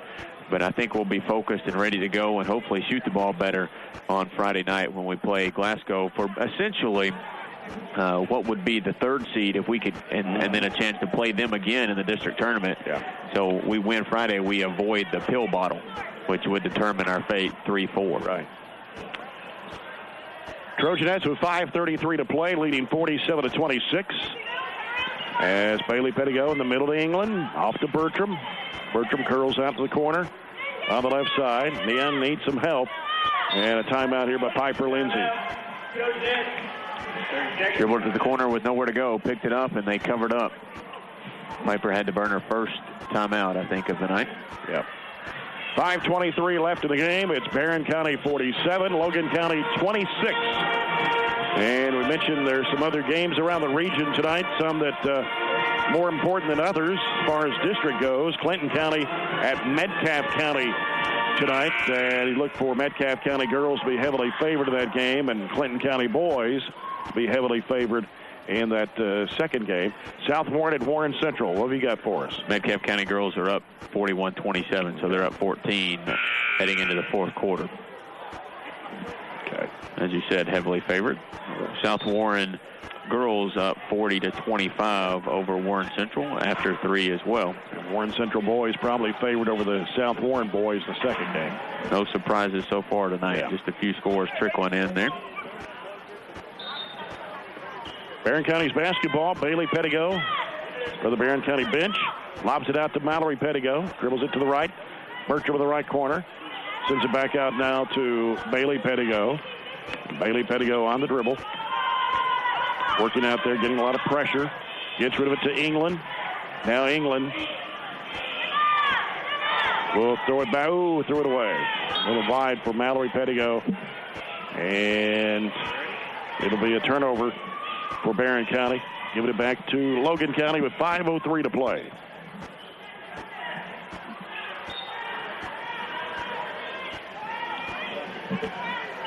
Hale with the basketball for Logan County. To your left side with it over to Bingham. Now Bingham puts down the dribble. Goes in the corner to Garrett, who's back in the game now. They feed it down low. Almost walk. Back out for a three-point shot that's way off the mark. And chasing it down is Jalen Bush. 47-26. Bailey Pettigo with the basketball on the right side for the Trojanettes. England, free throw line. Throws it up. It's partially blocked by Nichols, and she comes down with it. Had the separation at 15 feet. Just turn and shoot and score. It's a much easier shot. And the ball went to the foot of Bailey Pettigo. Trying to get control of it. Here's the runner in the lane. Way short underneath Bush. Trying to go up with it. And lost the handle out of bounds. Olivia Pointer and Hadley Hammer checking back to the Trojanet lineup with 4:09 to play.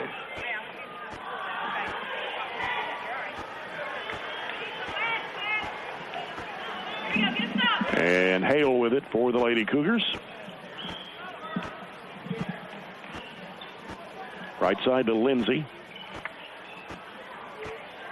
And here's a three-point try. No good for Bingham.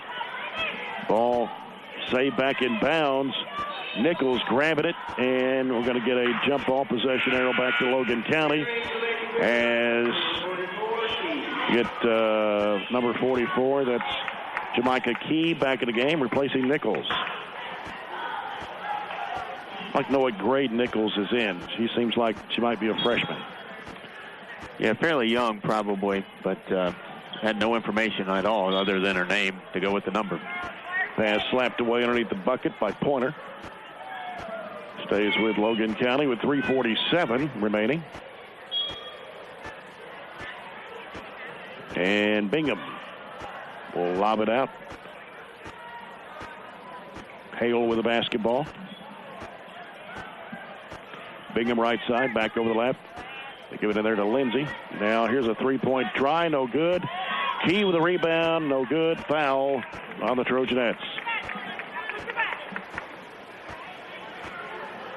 Key stands at 5'11", but she looks taller than that. Yeah. Pretty wide build. She looks like a pretty strong athlete, and I'm not sure why she hadn't played tonight a whole lot. She hasn't really been in foul trouble, but they just kind of held her out. I guess because as well as Nichols was playing, you can't play both of them at the same time. Key, 1 of 2 at the stripe tonight. Gets 2 shots here. First one is no good.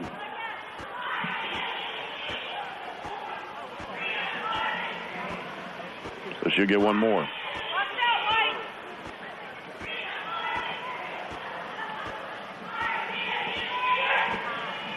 She got the second one.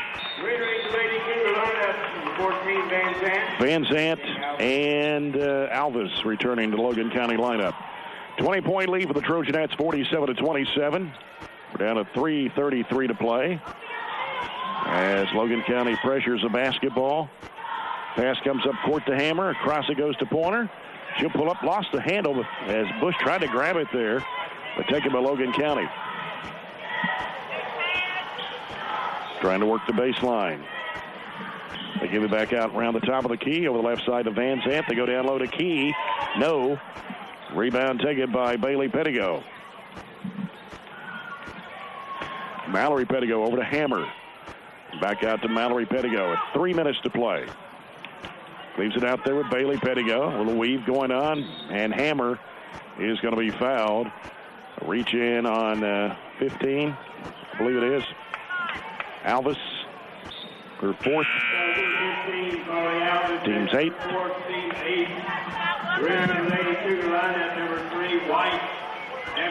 White returning to Logan County lineup. And Hadley Hammer at the line. Shot goes up, and it's good. Her 4th point of the game, 48-27. She's quadrupled her average tonight.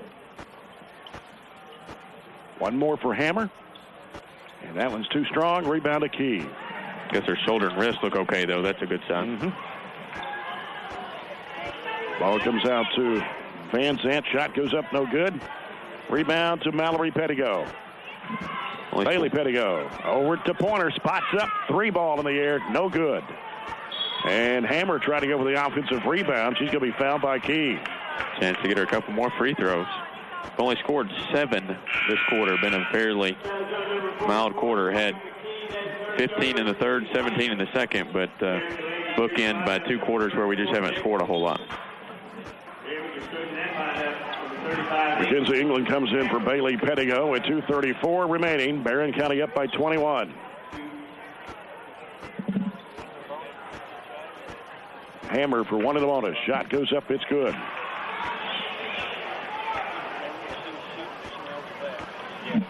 Three out of 4 for Hadley Hammer. Her 5th point of the ball game. All here in the second half. And the bonus try is in the air, and it's good. 6 points for Hadley Hammer, 50-27. 2.5 minutes to play. Pass down low to Key. Turns against England. Throws it back out now to Hale. Hale on the right baseline. Dumps it back in there to Key. Turns. Double teamed. And have to do something with it. And going to get a jump ball. Possession arrow to Barren.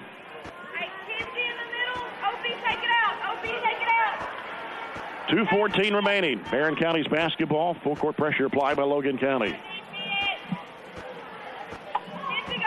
As it comes in to Mallory Pettigo. Middle goes to England. Back to Mallory Pettigo. Double team now. Hammer. England fires it down to Bush. She puts it up too strong over the rim. They've continued to press the whole game, but we beat it, but we haven't beat it and got easy buckets like that one would have been on the backside the night here. I think that's why they've continued to do it.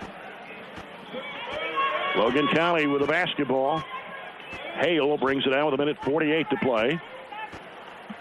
Right side over to Van Zant. As Mallory Pettigo went down. 3-pointer in the air. No good. Rebound to Key. And knocked out of bounds. It'll stay with the Lady-Cougars with 1:34 remaining. Elizabeth Bertram comes in for Jalen Bush. Here's the lob in the lane. Nichols has a shot blocked in there by Pointer and then back up. Looked like that was a clean block again, but foul going to be called this time on Pointer. That is her first. Team's 8th. Nichols with 14 points coming off the bench. That one drops in for point number 15. Eve Jackson, a 5'9" freshman. Katie Carl, a 5'4" sophomore. Brianna Francis, a 5'6" junior. In the ball game with Carly Delk. Shot goes up, no good for Nichols. Ball pops out and caught again by Nichols. 3 in the air, no good. Rebound to Delk. Katie Carl, 1:18 to play. Carl, crossover move, down the lane, throws it up, it's blocked in there by Key. Our girls just got stolen away by Bertram. Bertram, nice move inside, puts it up and in off the window. Learn to either weave through like Elizabeth did or pull up before that block comes. 52-28, 1 minute to play in the ball game. Key down low, puts it up and in. They played them a little bit together here the last few minutes, but it hasn't done anything to our lead. I think 24 was probably our largest. Is that? Yeah, I think so. Where it was. Looking back at their stats, it looks like Nichols has played 11 games for them. They've played 20 overall, so either she wasn't with the team to begin the year to put her on the roster and they haven't just added her or what, but she does average 6.6 points a game, but much more than that tonight. Hines, who leads the way for them, hasn't really had a terrific game. Only 2 points for the senior, and that was way back in the first period. Yeah, she averages 10 points a game. The only player that averages in double figures. And you mentioned Nichols averaging 6.6 a game, even though she wasn't on the roster. Must have been about midway through the season that they picked her up and she started playing, or maybe coming off an injury. Yeah, you don't know. We're not as familiar with them. We don't see them but once a year, obviously, in our region, but not in our district. And like everybody else, just play them once. There was a time where we played Metcalf twice. Used to open up with Metcalf County and play them at the beginning and then at the end. And I think scheduling conflicts, we only play them once. And I think we play just everybody one time for the most part, except some of these tournaments where we've gotten to actually see some of them twice the second time around. Ball comes to Delk. She threw it away. Logan County comes up with it. 3 out of the corner. No good. Offensive rebound. Back up and in for Alvis. Don't like to see that with the reserves. Got to clean that up. 52-32. Bertram breaks the press. Gives to Delk. She lays it up and in. And a foul. Good pass from Elizabeth from about the volleyball line here in front of us. Delivered it on point to Delk. And that will be the 5th foul on Carly Alvis. She'll foul out with 6 points on the night. And replacing her is Addie White. Carly Delk, 5'9" freshman at the line. Chance to complete a 3-point play. Puts it up. It is no good. And Nichols with a rebound for Logan County. 33 seconds to go here in the ball game. Bingham sends it down low, and Nichols forces up the shot. Foul on Carly Delk. Her 3rd. Team's 9th of the second half.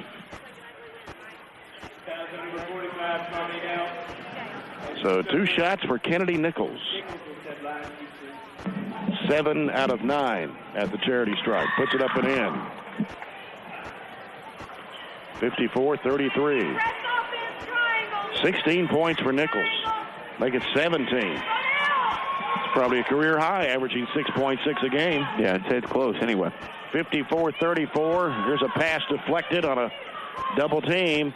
And shot goes up, no good against the glass. Rebound to Katie Carl.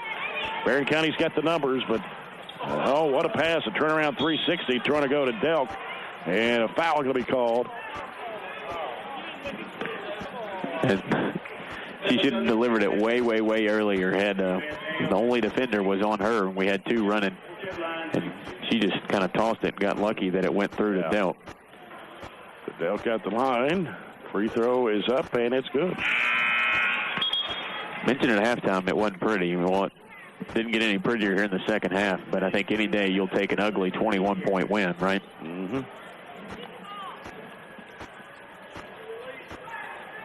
Delk fires and misses. Rebound by Logan County. They sling it down the floor. And going in for the shot, it is going to be no good. Taken out of there by Eve Jackson, and that will do it. The Trojanettes win it 55-34 over Logan County. As the Trojanettes go to 13-9 on the year, winning 6 of its last 7. Logan County drops to 7-14 on the season. We'll come back with the post-game report brought to you by Coca-Cola. Open a Coke and enjoy the game. We'll also take a look at the post-game stats presented by Southern States of Glasgow and Horse Cave. We get a final score, Barren County 55, Logan County 34. You're following the Trojanettes on 103.7 Nash Icon.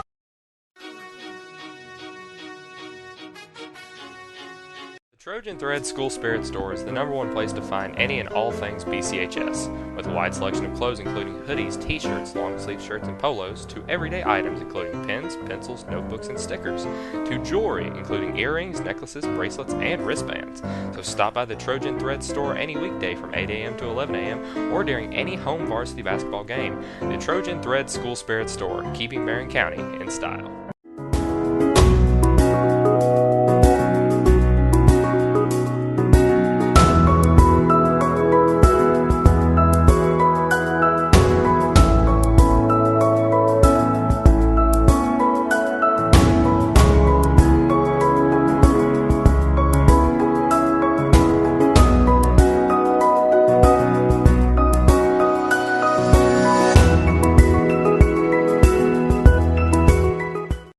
Watching BCHS Live on YouTube or Facebook. BCHS Live is Barren County's own live production group that is here to broadcast various types of events. Founded in 2015 by 5 BCHS students, we are here to set new heights in media and live broadcasting. BCHS Live is involved in all forms of social media. You can find us on youtube.com/BCHS Live, facebook.com/BCHS Live Network, or on Twitter @BCHS Live. BCHS Live, here to bring you everything BCHS, anywhere you want it.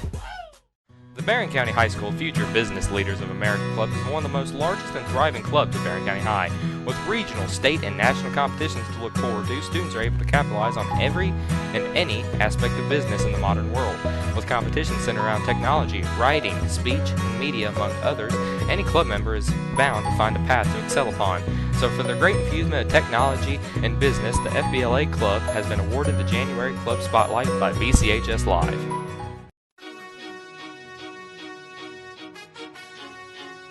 Education member. We are BC. I go to South Central Kentucky Community and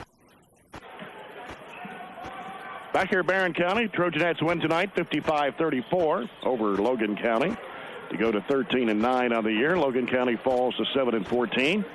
This is the post-game report brought to you by Coca-Cola. Stats presented by Southern States of Glasgow and Horse Cave. Logan County in the second half, 6 of 24 from the field for 25%. They were 11 of 45 for the ball game for 24.4%. 0 of 7 on threes. They were 12 of 17 at the free throw line. 32 rebounds for Logan County, 9 of those on the offensive end. They turned the ball over 20 times tonight, and they were led in scoring by Kennedy Nichols, who came off the bench, and she scored 17 points tonight and had 10 rebounds in the game. 6 points for Carly Alvis. Jamaica Key had 4. 4 for Logan Williamson, 2 for Jessica Hines, 1 point for Sarah Hale.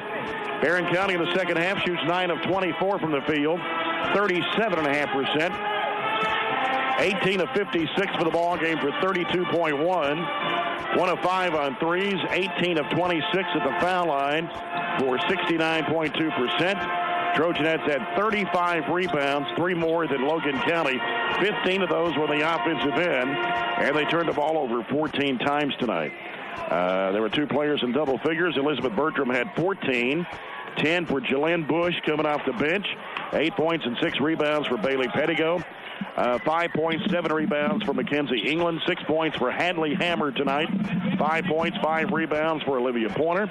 Mallory Pettigo had 4 points, 5 rebounds, and 5 assists. And 3 points for Carly Delk.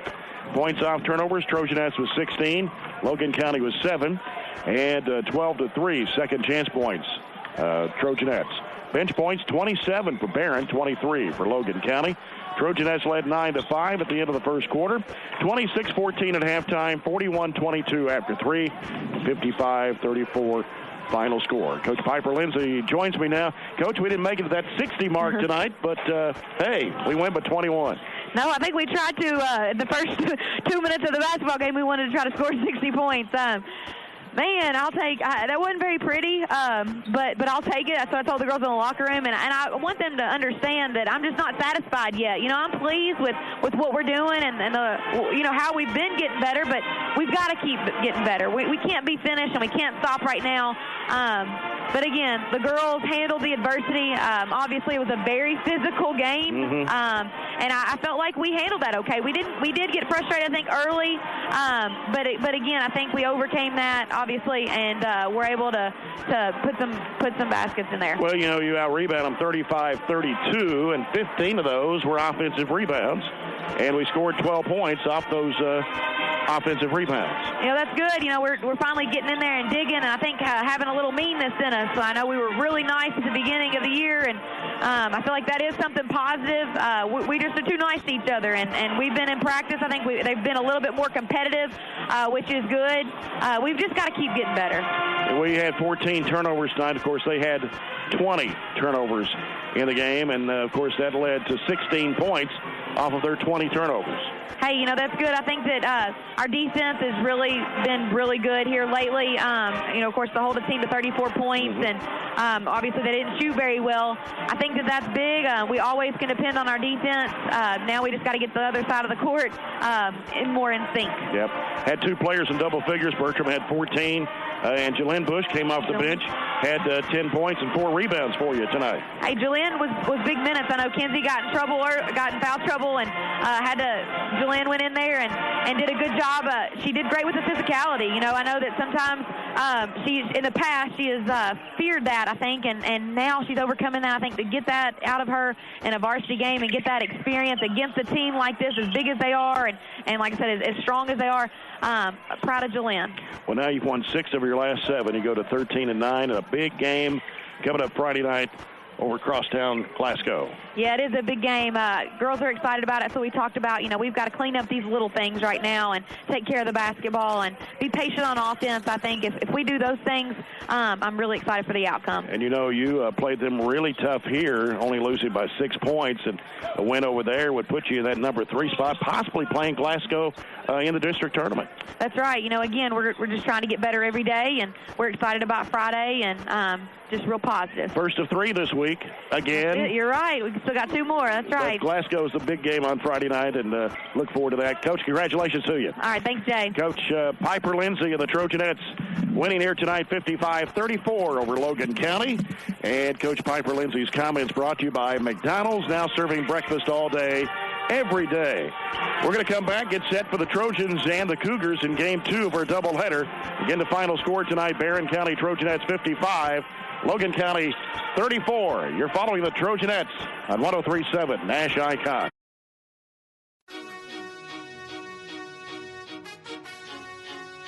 Trojan Thread School Spirit Store is the #1 place to find any and all things BCHS, with a wide selection of clothes including hoodies, t-shirts, long-sleeve shirts, and polos, to everyday items including pens, pencils, notebooks, and stickers, to jewelry including earrings, necklaces, bracelets, and wristbands. So stop by the Trojan Thread Store any weekday from 8 a.m. to 11 a.m. or during any home varsity basketball game. The Trojan Thread School Spirit Store, keeping Barren County in style.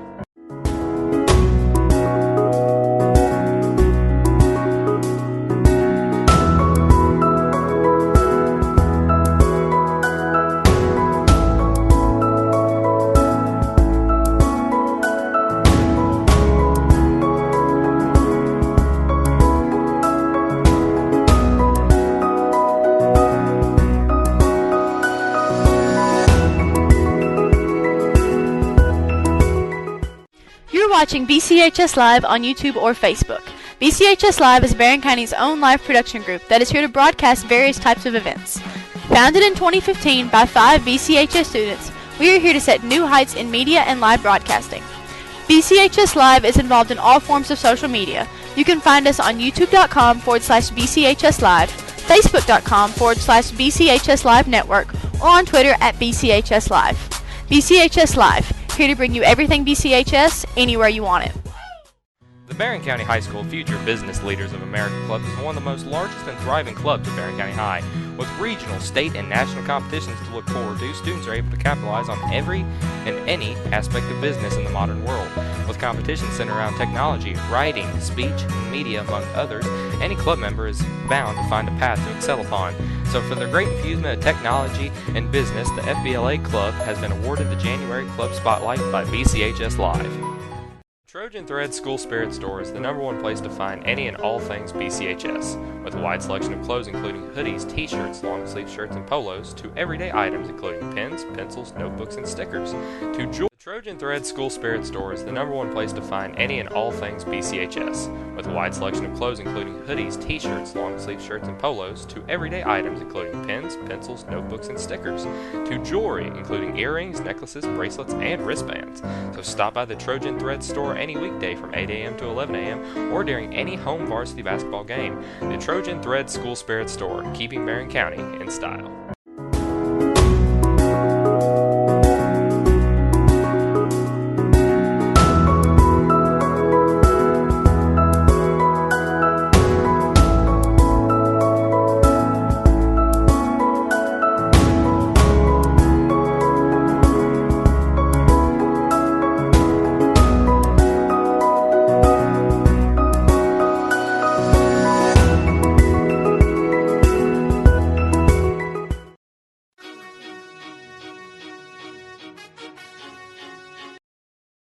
We're doubleheader. This is the McDonald's pregame report.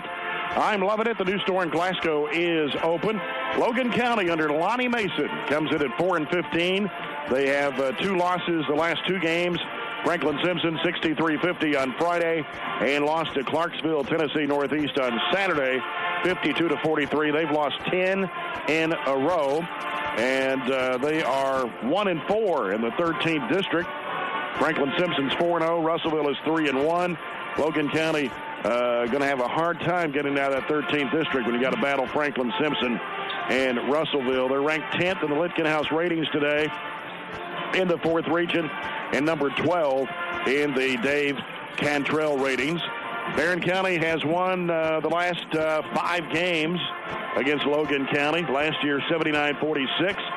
And then 2 years ago, the Trojans picked up 2 wins, 79-55, 79-66. Then you look back before that, Barren County won 61-55.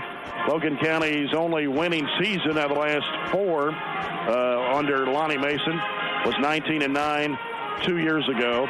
And their 3 other wins, their 4 wins on the season came over Warren East, first game of the season, 62-59. Beat Todd Central 76-67. They beat South Warren by 30. 56-26, and they beat Hopkins County Central, their last win, 65-60. The Trojans come in 9-12 into tonight's game with a 6-point loss to Franklin Simpson on Saturday. They're number 6 in the Lexington Herald Leader in the 4th region, number 8 in the Bowling Green Daily News prep poll, and number 9 in the Litkin-House ratings. And on paper, according to Litkin-House, the Trojans only a 6-point favorite tonight. You talked about Logan County and how they've lost their last 10. They have played some difficult teams, but they've also lost to some teams like Allen County and Todd County Central by a big margin. So, this is a team that they passed the look test. They look like a decent ball club. They've got some size. They look like they can shoot it a little bit, but clearly they haven't had a season go very well, except for maybe that anomaly there when they beat Warren East at the beginning of the year. They shoot the ball well, so, anything can happen if we have an off night, but I think you look at the Franklin game as a disappointment. Even though we were close down the stretch, you give up a couple offensive rebounds there at the end. You don't get a couple stops. You don't get a couple makes. I think that's really a game you look back on and say that should contribute to a 4-game winning streak instead of stopping a 3-game winning streak. It's really probably one you look back on and think you should have had just because you have so many missed opportunities. But we got to regroup. Busy week this week with Logan County, and then an important one against Glasgow to finish your district slate undefeated. Yeah. Looking at some numbers, Barren County shooting 42.5% from the field. Logan County 41.3%. From behind the arc, the Trojans 32%. 34.1% for Logan County. And from the free throw line, the Trojans shoot 68%. 73.4% for Logan County. That's a pretty good stat there from the free throw line. Trojans averaging 23.5 rebounds a game. Logan County averages 20 rebounds a game. Barren County averaging 51.3 points, giving up 51.9. Logan County averages 59.7. They give up 69.7 points a game. We'll come back with more of the McDonald's pregame report in a moment. 5.5 minutes away from tip. Trojans and Cougars. You're following the Trojans at 103.7 Nash Icon.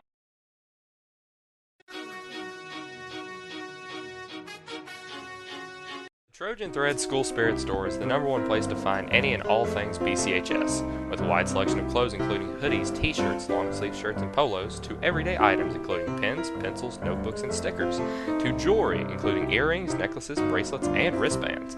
So stop by the Trojan Thread Store any weekday from 8 a.m. to 11 a.m. or during any home varsity basketball game. The Trojan Thread School Spirit Store, keeping Barren County in style.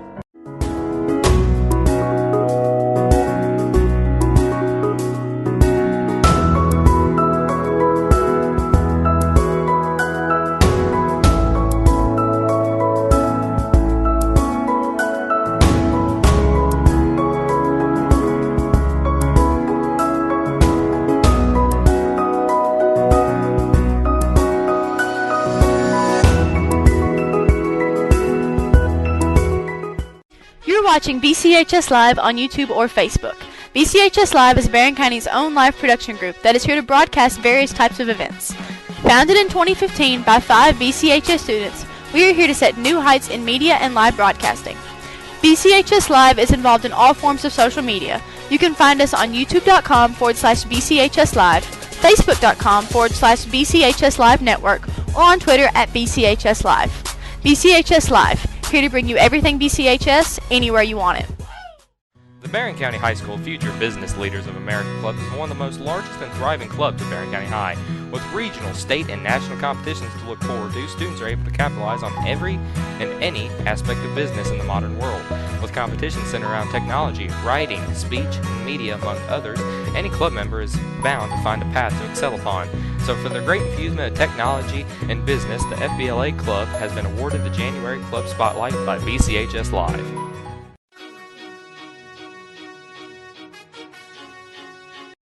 We are BC. Starting lineups tonight brought to you by South Central Bank. Small enough to know you, big enough to help. For Logan County under fifth-year head coach Lonnie Mason. He'll start Kelby Epley, a 5'8 sophomore, averaging 11.5 points a game. Austin Reno, a 5'9", 160-pound junior that averages 12.5 points a game. Third Bell, 5'8 sophomore, averaging 7 a game. Also in the lineup is Tavarius Bowens, a 6'2 senior, averages 4, and the other starter, Tommy Crone, a 5'5 sophomore. The Barren County Trojans under ninth-year head coach Warren Cunningham. His assistant coaches are Matt Gardner, Lee Johnson, and Jared Browning. Parker Stevens, 5'11", 148, a junior, averaging 5.5 points a game. Branson London, 6'3", 153, senior, averaging 8.8. Garrett Arterburn, 6'1", 150, a junior, averaging 7.2 points a game. Jared Coomer, 6'7", 176, junior, averaging 16.5 points, 7.6 rebounds. And Will Bandy, 6'5", 205, a freshman, averaging 6.3 a game for the Trojans. Of course, Chase Dial, the other senior, other than Branson London, out the rest of the season with a knee injury. Tyler Mosby back dressed tonight, so he'll probably see some action for Coach Warren Cunningham. We'll get set for the Farmers RECC Jackie Browning Memorial Opening tip-off. As our starting lineups tonight brought to you by South Central Bank, small enough to know you, big enough to help. The game officials, same three we had in the girls game: Barry Vincent, Mark Curry, Jonathan Carver. And the official sponsor, Widlow Family Vision Centers. Their phone number 270-651-2020. Also scheduling Saturday appointments. And our first quarter of action coming up, brought to you by Citizens First Bank. Come grow with us. Trojans 9-12, Logan County 4-15. We'll come back and tip it off after this timeout. You're following the Trojans on 103.7 Nash Icon. It may surprise you.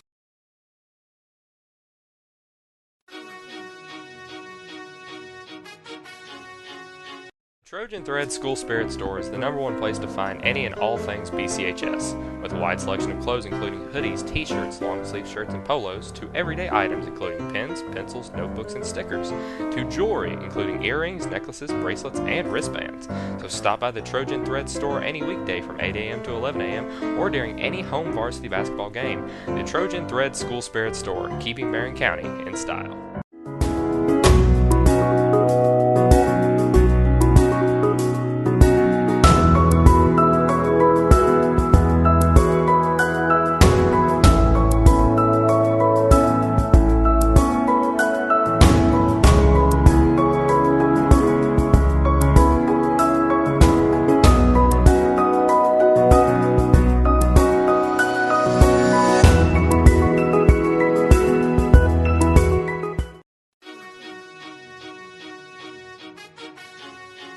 make your home feel uncomfortable and cause high energy bills.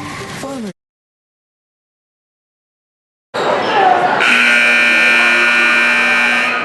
Good evening, ladies and gentlemen. Welcome to Barren County High School for tonight's boys basketball action. Tonight's game will feature the Logan County Cougars and the Barren County Trojans. The starting lineups for tonight with the measures on the scoreboard. At one guard, 00, third bell. Number 1, Barren. Number 23, Austin Reno. Number 30, Kelvin Epley. Number 35, Tommy Crone. And now, for the very own Barren County Trojans. And one guard at 6'3" senior, number 3, Preston London. And a guard at 6'1" shooter, number 33, Gary Oliver. And guard at 5'11" shooter, number 5, Parker Stevens. And one forward at 6'5" freshman, number 20, Will Bandy. And another forward at 6'7" junior, number 12, Jared Turner. The Trojans are coached by assistant Matt Logan, Lee Johnson, and Jerry Brown. Head coach, Warren Cunningham. Your officials tonight. And all the coaching staff in blue tonight, except for Warren. Asked if he got left off the memo. And I think they getting those blue shirts out of the way since they can't wear them on. They don't want to wear them Friday night, do they? That's right. Yeah. Wear your burgundy and gold Friday night. That's right. Mind you're listening to 103.7 Nash Icon, WHHT-FM, Cave City, Glasgow, Bowling Green. On the internet at espnky.com/Barren County, barrenschools.com/athletics. Barren County's Jared Coomer in the jump circles. Barry Vincent tosses it up. Controlled by Barren, as Will Bandy will hand it off to Parker Stevens. Trojans moving to the right side of your radio dial here in the first half of play. Here's Coomer giving it out to Stevens. Stevens will lob it under to Coomer. Turns, tries to go in traffic, flips up the shot, no. Bandy puts it back up and in. Get blocked out there by Crone, but went over top of him and put it back in. This is third bell with the basketball. Right side over to Crone. They go down in the corner now to Epley. Now they go back right side over to Reno. Reno drives a baseline, bounce pass, kicked down of bounds. It'll stay with Logan County. Reno may be the only starter back this year for Logan County. Reno's just a pretty solid athlete. Mm-hmm. I don't remember any of the other guys even playing. Third Logan bell. County last Third year. bell, I remember that name. Third bell? Yeah. I don't think I remembered it. Remembered second bell, but not third. Just kidding. Got to have a little fun. Bell with a basketball, bounce pass left side over to Crone. Here's a three-pointer in the air that is good for Epley. Epley knocked it down. They shoot the ball, I think, pretty well from three, 34%. Epley shoots it really well. 3-2, Logan County. Here's Coomer, baseline in there to around the perimeter. They go back out to Stevens. Now here's Arterburn, swings it left side over to London. Now top of the key, Stevens. Three for London, in and out. And here comes Logan County back the other way. Epley racing it down, whips it off. Baseline shot is good for Boyd. That was really quick the other way. We've got to do a better job getting back in transition there. Against this 2-3 zone now. So Logan County out to a 5-2 lead. Coomer dumps it in, knocked away. Tried to go to Bandy with it down low. And here's Stevens, top of the key. Back over to London. He'll fire the three. No. Ball tipped out long back to London. He'll fire it in there to Coomer, out of bounds. We were fortunate enough in that Franklin Simpson game to knock down some threes in the first half to keep pace, and then went really cold in the second half. The zone lures us too often into just shooting threes and settling for those threes. Can't be the case again tonight. We can't make a habit of that. Crone with it out top for Logan County. Puts down the dribble, now sends it over to Bell.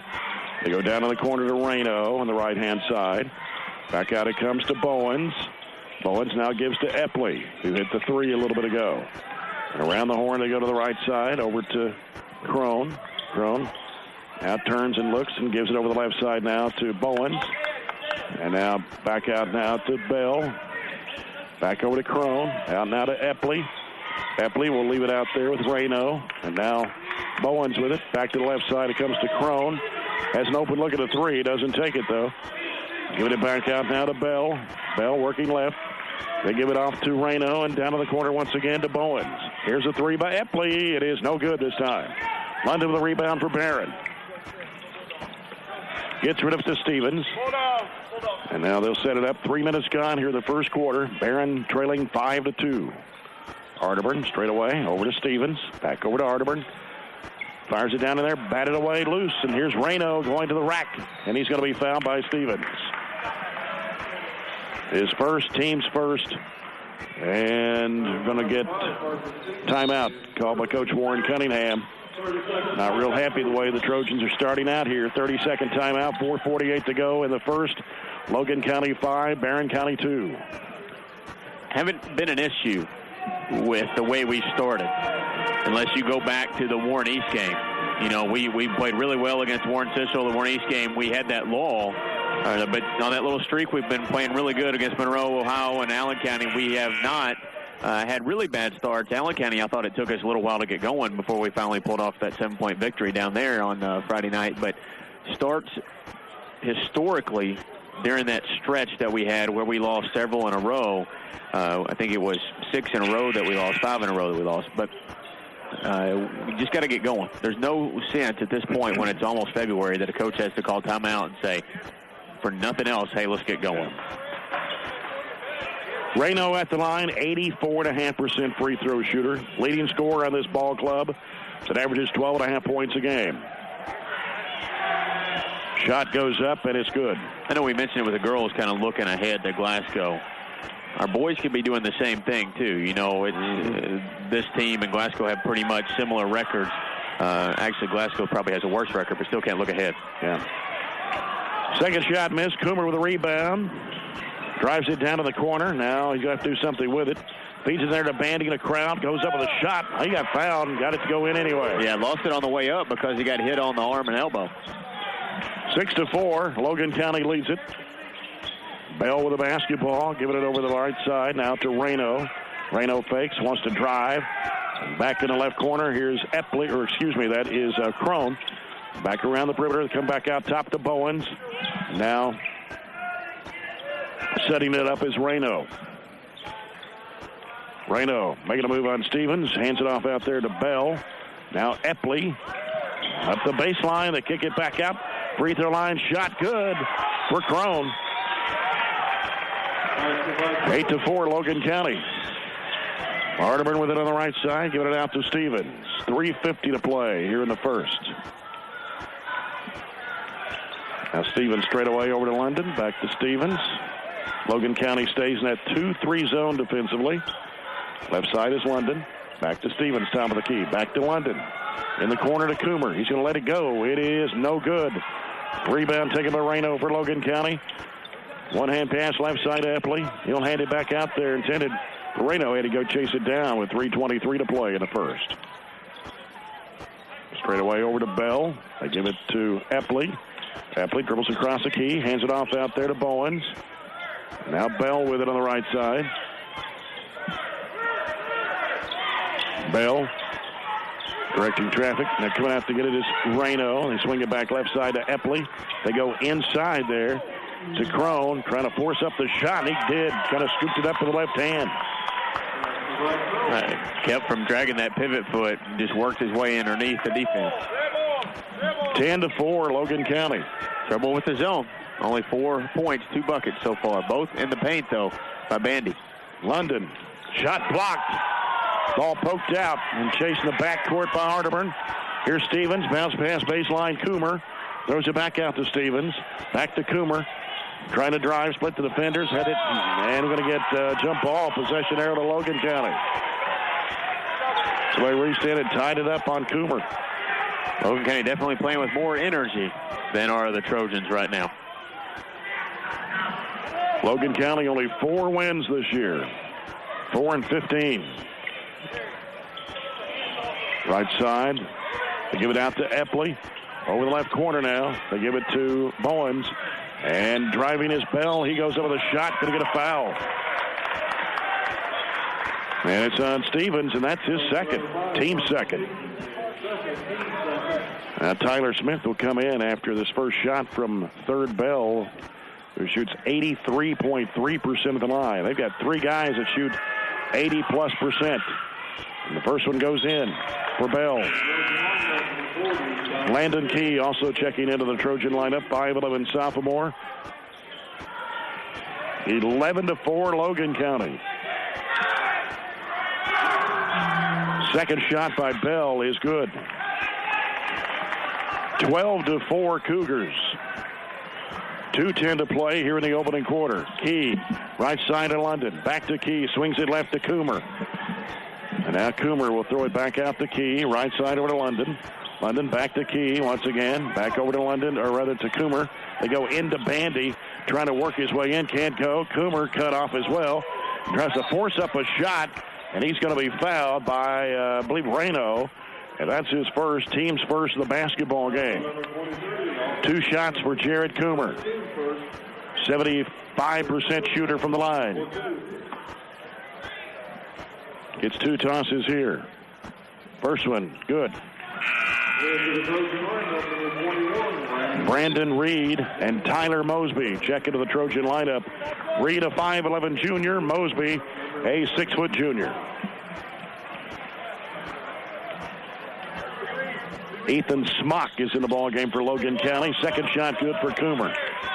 Pick up some pressure here. See if we can do something to get energy in a 1-2-2. Epley will throw it back out now. And it goes in the middle. Working inside, trying to scoop up the shot. Blocked in there. Tyler Smith comes up with it. Gives to Mosby and now to Coomer. Behind the back dribble. Gets bumped out there by Bowens. And that'll be his first and the team's second. Only one starter on the floor right now for the Trojans, and that's Jared Coomer. Another new player in for Logan County is number 42, and I don't have a name for number 42. Neither do I.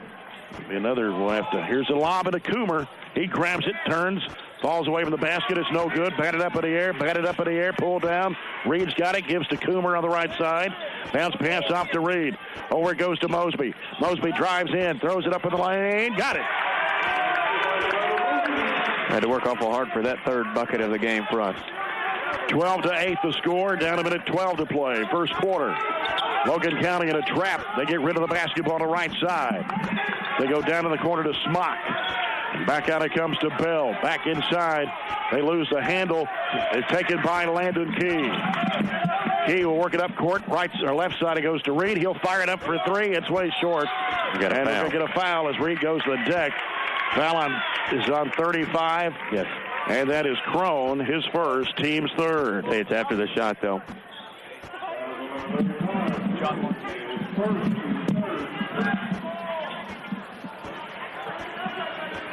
So Barren County will take it out. Jared Coomer will inbound it in. 51.9 comes out to Smith. Now to Key.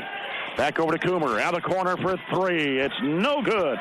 And rebound taken in there by John Mark Page, number 42.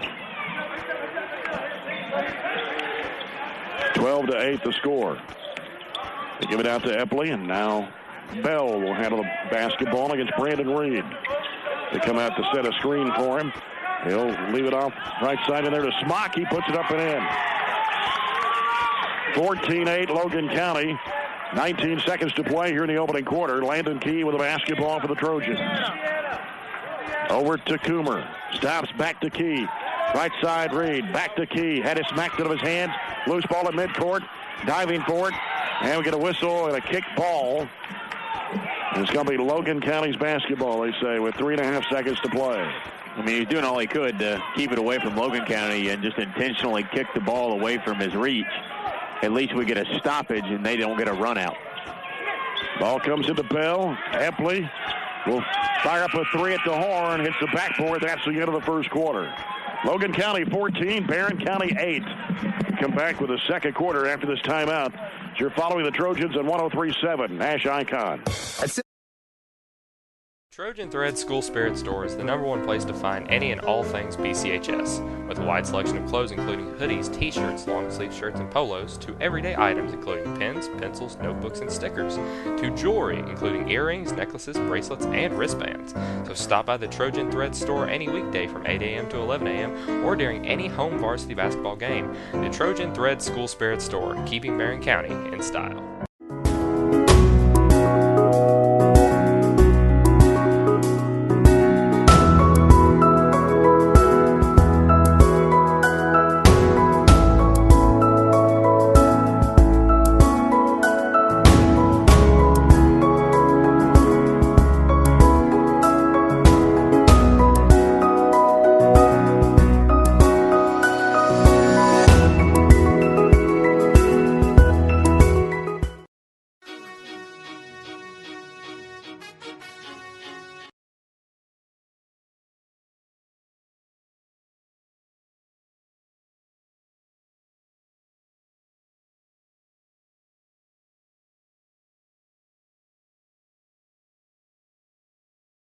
The arc.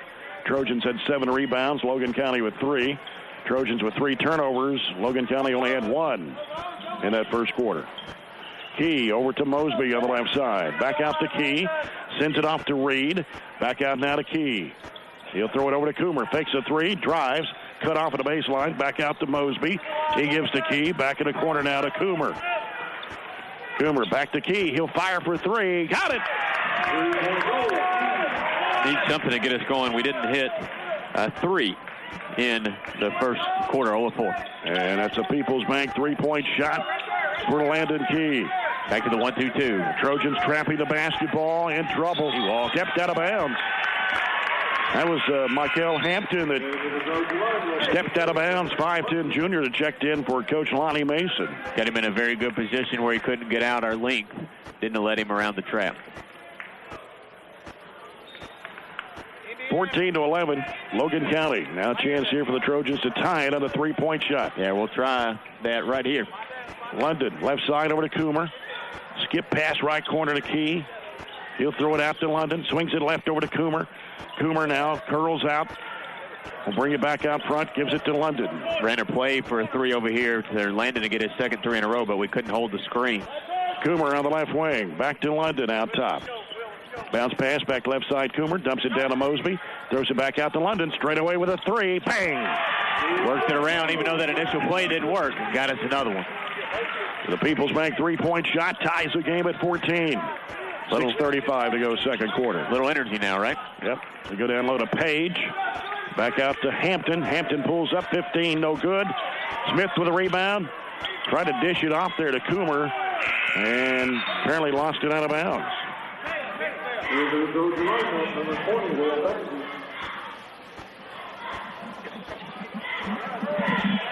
Will Bandy comes back in for Tyler Smith. Logan County's basketball. They led 14-8. Barren with 2 back-to-back threes here in the second quarter. Reno with the basketball for the Cougars. We'll get rid of it to Epley. He'll go left side over there to Smock. We'll go back to Hampton. Down in the corner, Reno fakes a 3, moves in, can't shoot. Spandy picks him up, goes right side over to Smock. He drives in the lane, left-handed shot. Should be an offensive foul. Yeah, Branson took it.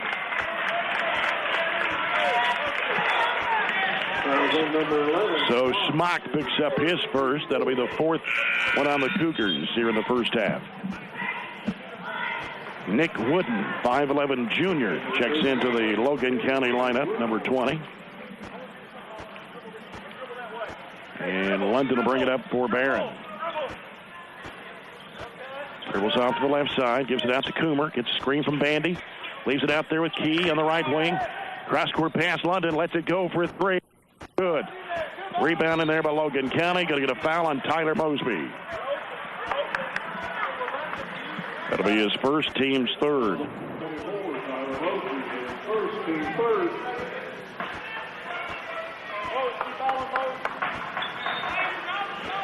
Page will inbound the basketball to Reno. He'll send it off to Hampton. Back over now to Reno. Back to Hampton. He'll send it down in the corner. And bad pass picked off in there by Coomer. Hands it off to Landon Key. And a reach-in foul on Page. It'll be his first, team's fifth.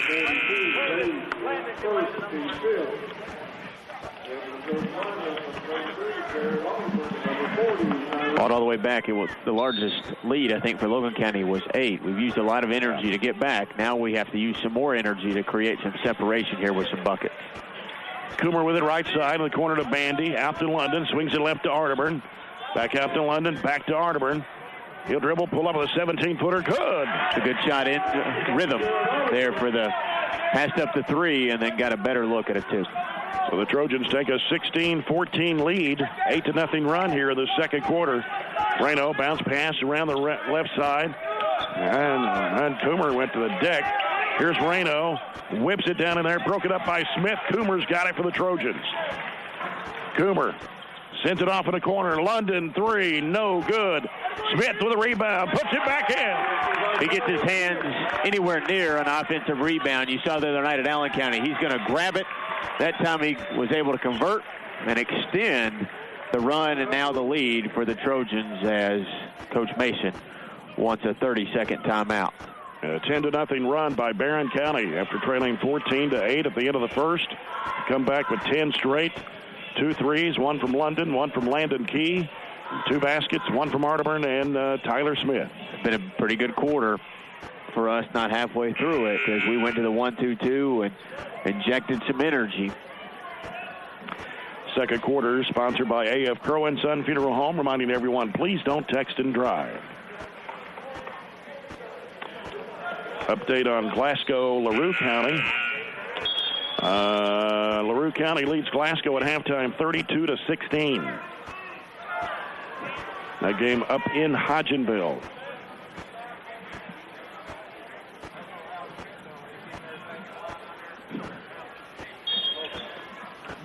Logan County basketball as Reno inbounds to Bell.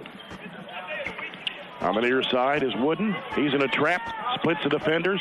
May have walked with it, and then here's Hampton going in. Should have been an offensive foul right there, but no whistle. And Barren County comes up with the basketball. London fires it down to Coomer on the right wing. He'll send it back out to London. Back to Coomer on the right side. Dumps it in there to Smith in the corner. Here's Bandy going up the baseline, trying to split the defenders, taken away from him by Page.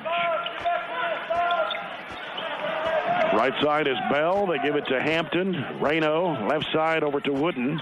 Now back out. Bell gives it back to Page. Baseline shot. Rim's no good. Rebound to Barren. As London will give it over to Arterburn. Back to London out front. 3:45 left in the half. Been a quick second quarter here with the Trojans leading 18-14. Coomer gets fouled by Wooden. They're going to get Tyler Smith with an illegal screen. I didn't see that. I thought Wooden grabbed him on the arm first. Yeah. I guess they said he wasn't set, and as he pushed through it, he kind of broke the base Smith had created. So Tyler Smith's first foul. That'll be the 4th one on the Trojans here in the first half. Reno giving it off to Bell. Now Reno back to Bell. They swing it left side. Back out to Bell. He's in a trap. Fires it back out to Reno. Passes down inside is Page. Trying to shovel it back off from Hampton to Page. Here's a 3-ball that is no good. Up high for the rebound is Wooden. He'll go back up and no good, but a foul. I don't know what he was doing right there. He was wide open and then actually gave it back to the defender who was covered up. Foul is going to be on Bandy, his first. Free throw is good. For Wooden, he'll have one more. Page checks out for Logan County, replaced by Bowens. 18-15. First point of the second quarter for Logan County. Took them almost 5 minutes. Still don't have a field goal. Second shot is good for Wooden. 18-16, 3:07 to play in the first half.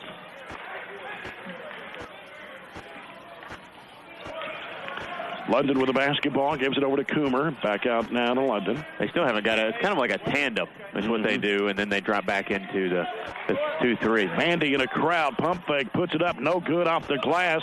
Mosby throws it back up and in. Tough shot. Yeah, that position has given us good energy with some offensive rebounds, and now both of them have a putback. 20-16 Trojans. Here's Hampton with it, swings in the left corner now to Wooden. And we're going to get a foul on Branson London. His first, team 6.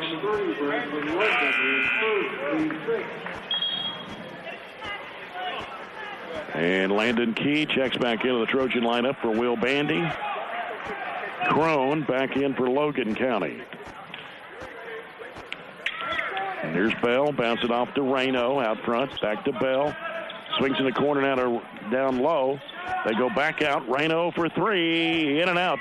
Another high arc rebound put back up and in by Wooden. I'm not sure where he came from. Right now he's probably the shortest kid on the floor next to Landon Key, and he's gotten 2 big back-to-back rebounds.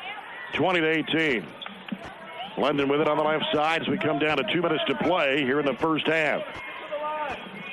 Logan County stays in the 2-3.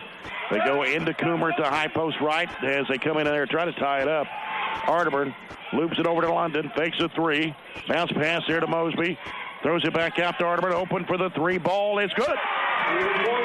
Good ball movement and unselfishness. We passed up some tough shots to get Garrett the easy one on the backside. And a third People's Bank 3-point shot here in the quarter for the Trojans. A minute 33 to go here in the first half. They work it around to the left side, over to Wooden, back out to Bell. Rayno with it on the right. 23-18 Trojans.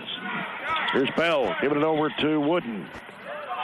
Wooden on the left, back out front to Bell. And now Bell sends it over to Rayno, back to Bell. Now dribbles, right side. And ball tipped away. I thought it went off of Logan there, but didn't see much of a deflection in this 2-3 we're in now. I'm sorry, 3-2. With 1:08 to play here before halftime. 3 Barreno, no. Rebound London for the Trojans. They actually switched it there to a 2-3, and Branson went right in the position where the rebound came. London will hold it here with 57 seconds to go. Now Key will put down the dribble. Back out to London. London gets a screen from Coomer, dribbles right. Almost lost the handle. Arterburn there to get it. Over to Key on the left side. 42 seconds to go in a half. London will circle it back out with 37 seconds to play. Take the halftime break to make some adjustments. I'm sure we knew they were going to play zone, but we can work on it a little bit in the break, get some things straightened out, and hopefully have a better second half. Arterburn on the right side, back out to London, back to Arterburn with 22 seconds to play. Coomer. And we're going to get a foul here as I believe that was Bell. Is first. And that is that the 6-team foul? 6, yeah. 16.7 to go before the break. As Coomer tries to find somebody open. Gets it into Bandy, hands it back to Coomer. Coomer driving. He'll throw it up. He's fouled. Out on the floor, they say. The ball wasn't above the rim, but still the guy can't swat it away like that. It's on the way down. But got a Logan County player hurt there. It looks like Rayno's down. Yeah. They called the foul. There should be they've not signaled the foul yet. We'll have to straighten that out here after it's on 23. Rayno is the one that got the foul, and then got the worst end of it as he shaking up a little bit. Looks like he's back up now, hobbling a little bit. They have turned an ankle. His second. It's a 1-on-1, I think. I think they called it on the floor. Yeah. Again, it was a little late signaling after the injury. So Jared Coomer will step to the free throw line. 2 of 2 from the stripe. Has not hit a field goal in the game yet. With 13.2 seconds to go before halftime.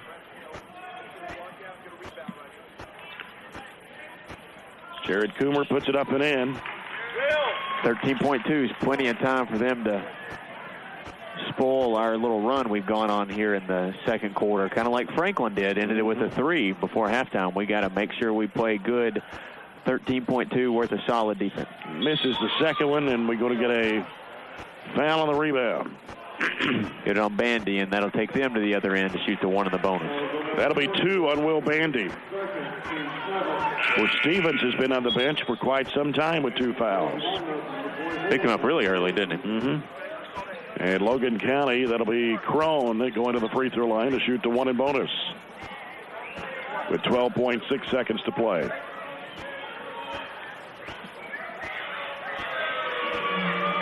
Here's Crone's shot. It's up. It's no good. Rebound to Coomer. Now we got time. 10 seconds to go. Stolen away. Ball then kicked out of bounds by Key. It'll stay with Logan County underneath with 7.8.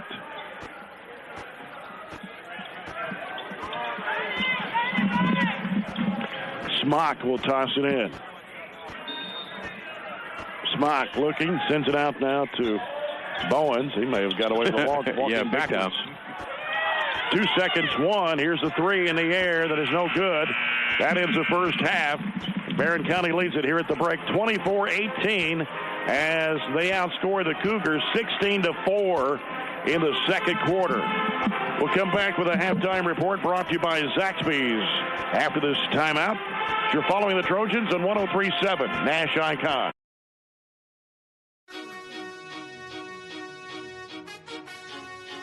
Trojan Thread School Spirit Store is the #1 place to find any and all things BCHS, with a wide selection of clothes including hoodies, t-shirts, long-sleeve shirts, and polos, to everyday items including pens, pencils, notebooks, and stickers, to jewelry including earrings, necklaces, bracelets, and wristbands. So stop by the Trojan Thread Store any weekday from 8 a.m. to 11 a.m. or during any home varsity basketball game. The Trojan Thread School Spirit Store, keeping Barren County in style.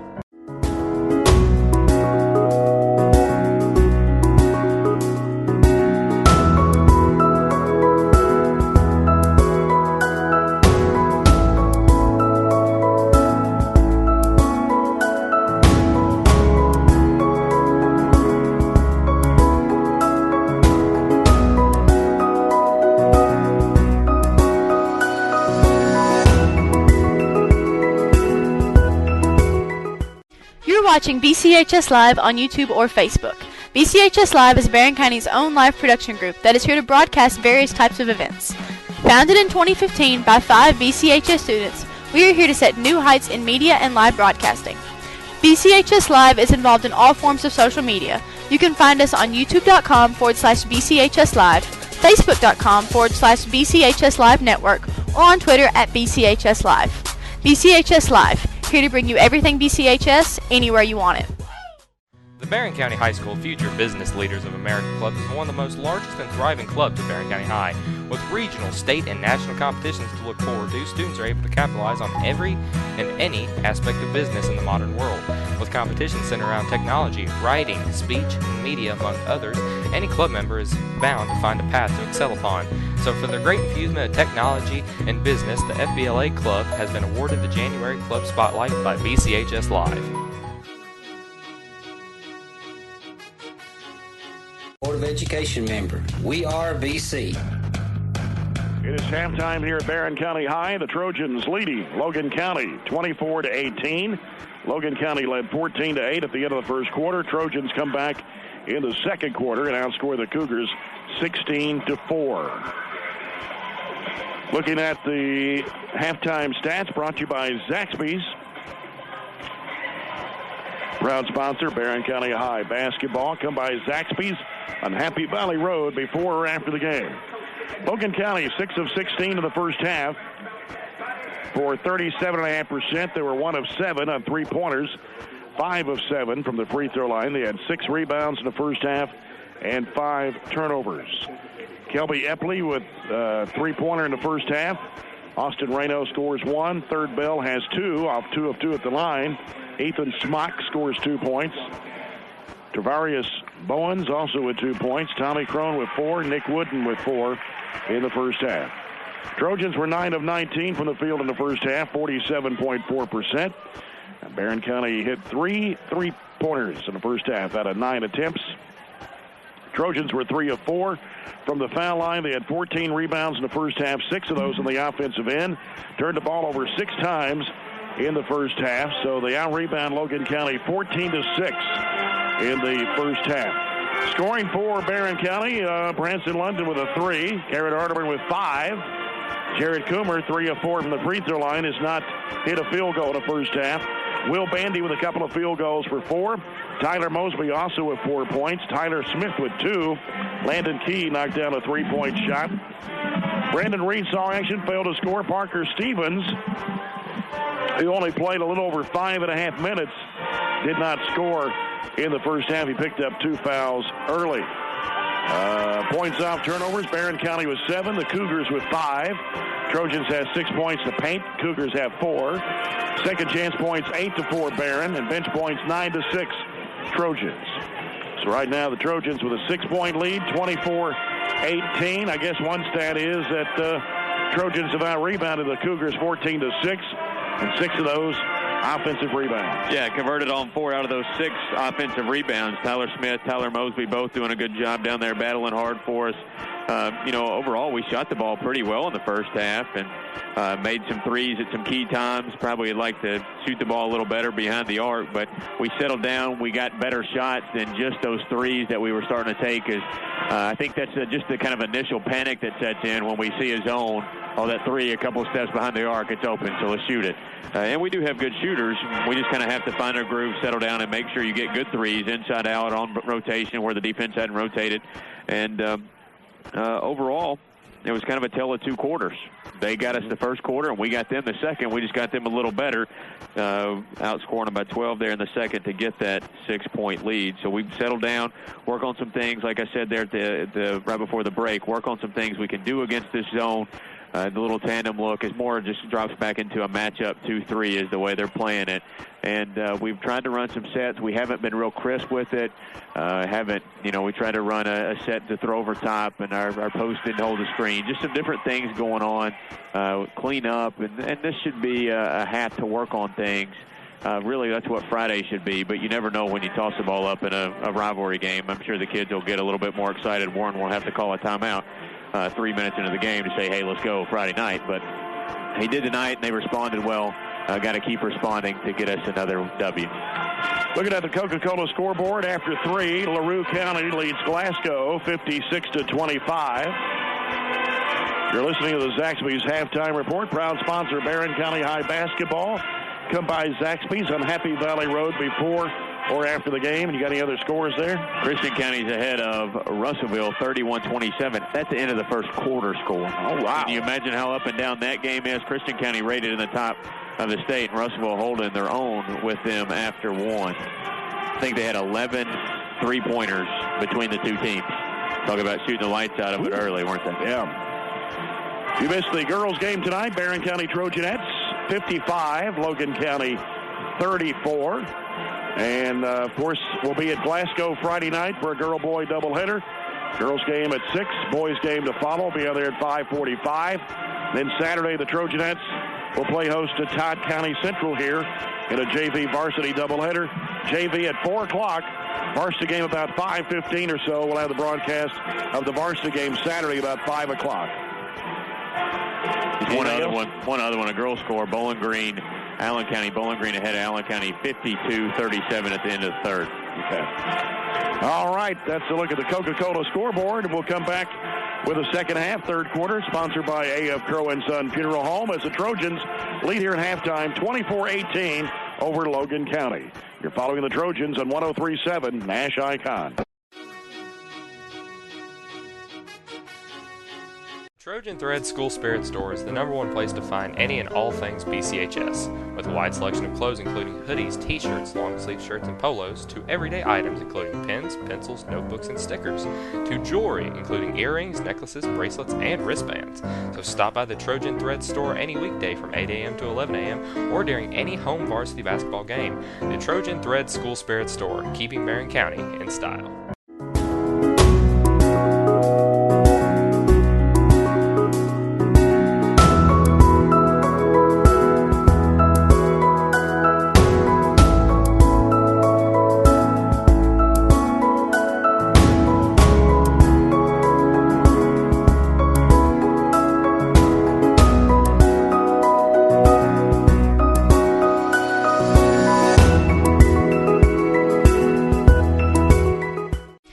watching BCHS Live on YouTube or Facebook. BCHS Live is Barren County's own live production group that is here to broadcast various types of events. Founded in 2015 by 5 BCHS students, we are here to set new heights in media and live broadcasting. BCHS Live is involved in all forms of social media. You can find us on youtube.com/BCHS Live, facebook.com/BCHS Live Network, or on Twitter at BCHS Live. BCHS Live, here to bring you everything BCHS, anywhere you want it. The Barren County High School Future Business Leaders of America Club is one of the most largest and thriving clubs at Barren County High. With regional, state, and national competitions to look forward to, students are able to capitalize on every and any aspect of business in the modern world. With competitions centered around technology, writing, speech, and media, among others, any club member is bound to find a path to excel upon. So for their great infusement of technology and business, the FBLA Club has been awarded the January Club Spotlight by BCHS Live.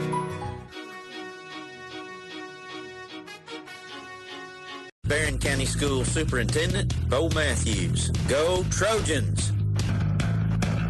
24-18, Trojans lead Logan County as we get ready for the third quarter, sponsored by A.F. Crow and Son Funeral Home. Foul situation, Parker Stevens and Will Bandy picked up 2 apiece in the first half. Branson London, along with Tyler Mosby and Tyler Smith with 1 apiece.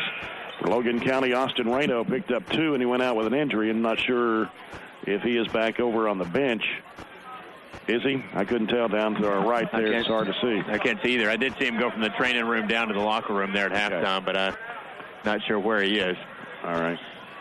Logan County's basketball to start the third, moving left to right. As Trojans go back with Stevens, London, Bandy, Coomer, and Arterburn. They go in the right corner. Here's a 3 in the air. Good. Epley, his second 3. He started the ball game with a 3. And now starts the second half with a 3-point shot. He leads the team in 3-pointers, and you see why. He shoots a nice ball. 24-21, Barren County leads it by 3. Stevens with it, loops it, and intended for Coomer. Batted up in the air, taken by Bowens. Not the best start, offense and defense end. As Bell will go get rid of it to Epley, out to Crone. Go left corner, back out around the perimeter. As Crone will give it back out to Epley. Epley goes right side with it to Bell. He'll pull up with a 17-footer, and he knocks it down. Pulled up right in front of Jared before he could get to him. Got to step up. 1 minute gone here in the third, and it's now a 1-point ball game, 24-23.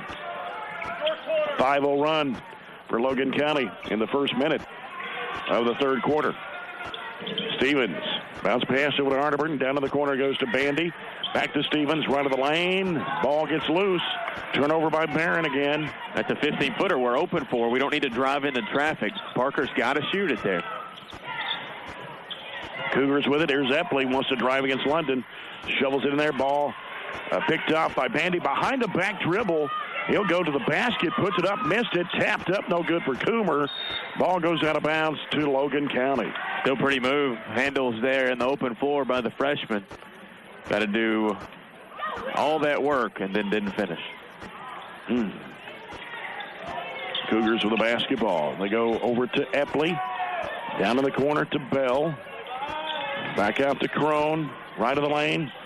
There's a 3 by Epley again. No good. Rebound by Bandy. Stevens sends it up court to London. Bounce pass in the corner to Coomer. Pass is deflected. Trying to go back to Bandy, cutting down the lane. And here's a layup that's no good on the other end. Barren County's Bandy pushing it down the floor. Bandy bounce pass. Oh, actually, he was going to pass it off, and they went in for the shot, and he gets fouled. Showing his handles 2 times in a row there in the open floor, and nice ball fake. Fake the pass to Branson, who was drifting for about an 8-footer. They took it up to the rim. Give him his senior year, and he'll try to throw that one down. Bandy hits the free throw. He'll have one more. Foul was on Bowens, his second, team's first of the second half.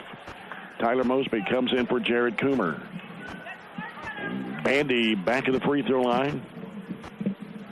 Trojans are 4 of 5 at the stripe, and he puts it up and in. 26-23. Barren County, 5:45 to go. We got a whistle away from the basketball. And a foul on Logan County. cleared out at it. Bowen's third personal. Second one on Logan County here in the second half. LaRue County beats Glasgow tonight 68-28. Wow, 40-point win. Barren County leading by 3 here against the Cougars. Stevens ran to the left side, coming out to get it is Arterburn.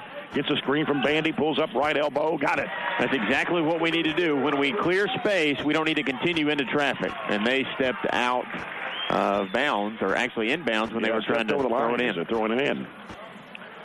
So the Trojans now will get it back 28-23. Chance to put back-to-back buckets on there. And with the bucket actually increase the halftime lead. Stevens will toss it in. Force in there to Mosby. Little high dribble, turns. Nice spin move. Yes. Shot won't go. Going to get a foul on Barren County.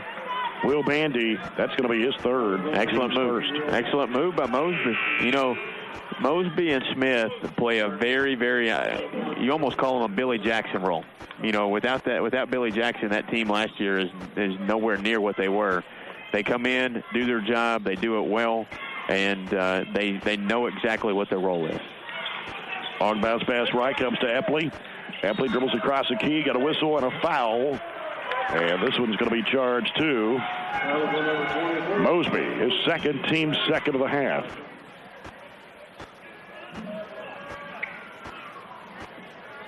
Barren County with a 5-point lead, 28-23.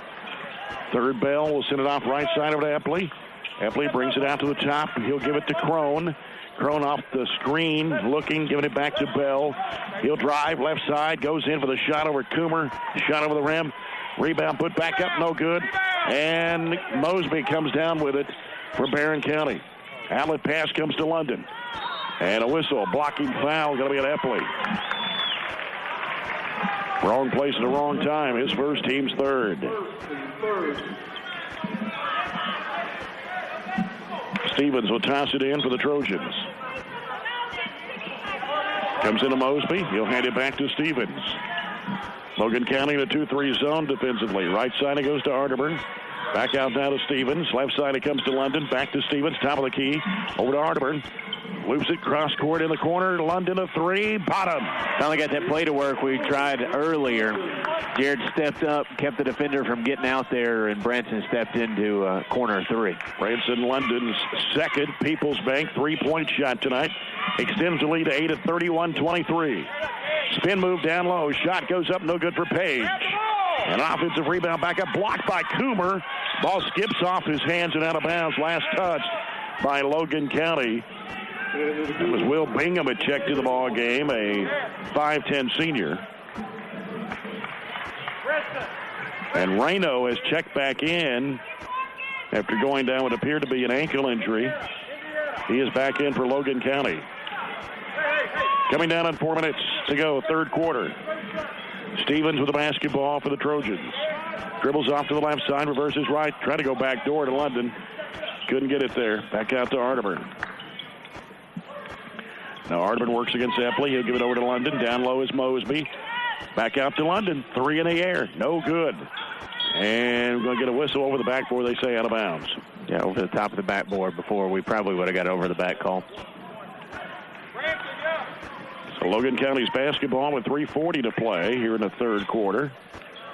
Back to 1-2-2 for the Trojans. What seemed to really get us going and made a difference between the first quarter and second quarter switch. Crone down low. Page reverses it up. Rolled it off the rim. London with a rebound for Barren. London now in front court with it. We'll leave it with Stevens. Stevens guarded out there by Epley. Dribbles left, sends it off to London. Left wing gets a screen from Coomer. Dumps it down into Coomer. He'll throw it up. No good. Goes to the deck. Going to get a foul in Logan County. Yeah, blocking foul there. Bingham, his first personal, number 4 on Logan County here in the second half. And Jared Coomer, he still has not scored a basket in this game. 3 of 4 at the free throw line.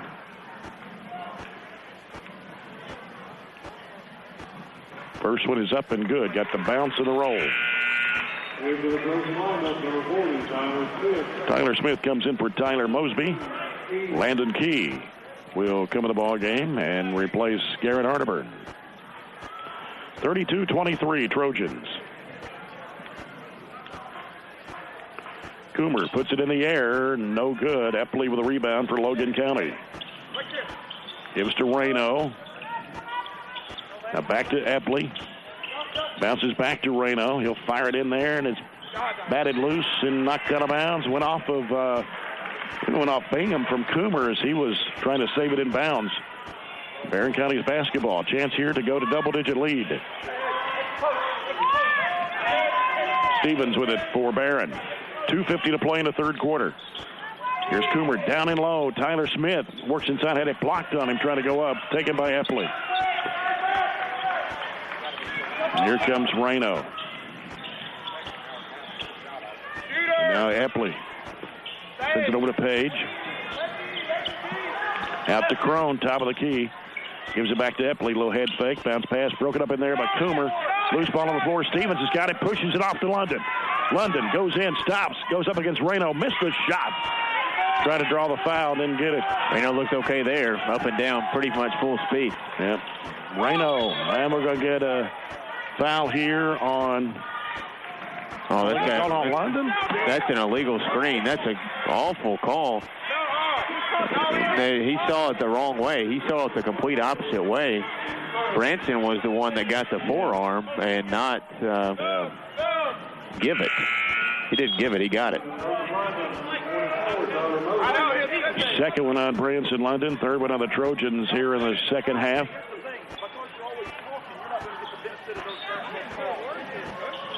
Reno looking on the right baseline. Has to lob it out in the corner to Epley. Epley will dribble. Goes into the lane. Reverses it back out. Crone. Right side to Reno. Reno on the dribble. 2 minutes to play in the third quarter. Crone. Now gets rid off to Reno once again. Reno. That should be holding right there on 21. And they work as a bad pass. Stevens has got it for the Trojans. Should have numbers. He's got 3 on him. Here's Coomer right side. Dumps it down to Smith. Kicks it back out to Stevens for a 3. It's off high. And rebound in there by Page for Logan County. Gives to Reno. Crossover dribble left. Out to Crone for a 3. No.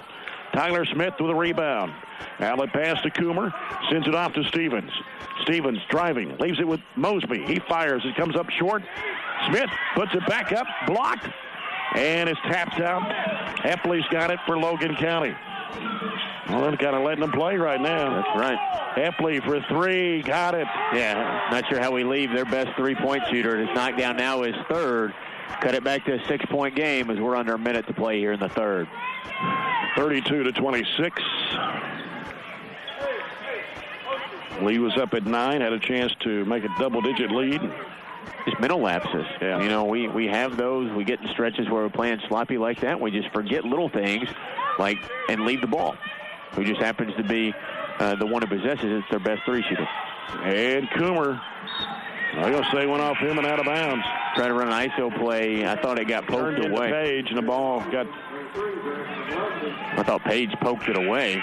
I'm not sure how it went that way. Went completely opposite the way that Jared was going. Jared having a rough night, still without a field goal, right? Yeah.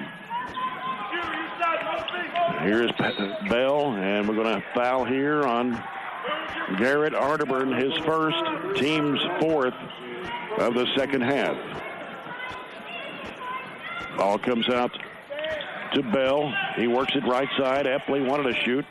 He'll hand it off out there to Hampton. Hampton drives, and a blocking foul on Mosby. That's going to be his 3rd. Yeah, took a step into the body of him instead of sliding his feet. So now a couple of Trojans with 3 fouls. Will Bandy with 3. Mosby now with 3. 22.9 left in the third. Hampton fires it out to Page. Pass is deflected in there and taken by London. Plenty of time. Goes off to Landon Key. Bounce pass down inside. Mosby tries to go up. He's fouled. Never could have got a real handle on it. Smith kind of bobbled it and tried to get it over Mosby, who bobbled it. By the time he got it up, didn't have a clear look at it. Page, second personal foul, fifth one on the Cougars in the second half. Both teams have 5 fouls. Tyler Mosby at the line for 2 shots. First one is up, and it's no good. 52.6% free throw shooter. Barren County's 3 of 5 in the line here in the third quarter with 10.7 to play. So one more for Tyler Mosby.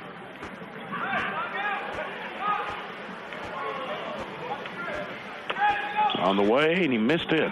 Rebound taken by Bingham for Logan County. 6 seconds to go. Epley for 3. No. Rebound to Smith for Barren. Outlet pass to London. And that will end the third quarter with a score after 3. Barren County 32. Logan County 26. We'll come back with a fourth and final quarter in just a moment as you're following the Trojans on 103.7 Nash Icon. Trojan Thread School Spirit Store is the #1 place to find any and all things BCHS, with a wide selection of clothes including hoodies, t-shirts, long-sleeve shirts, and polos, to everyday items including pens, pencils, notebooks, and stickers, to jewelry including earrings, necklaces, bracelets, and wristbands. So stop by the Trojan Thread Store any weekday from 8 a.m. to 11 a.m. or during any home varsity basketball game. The Trojan Thread School Spirit Store, keeping Barren County in style.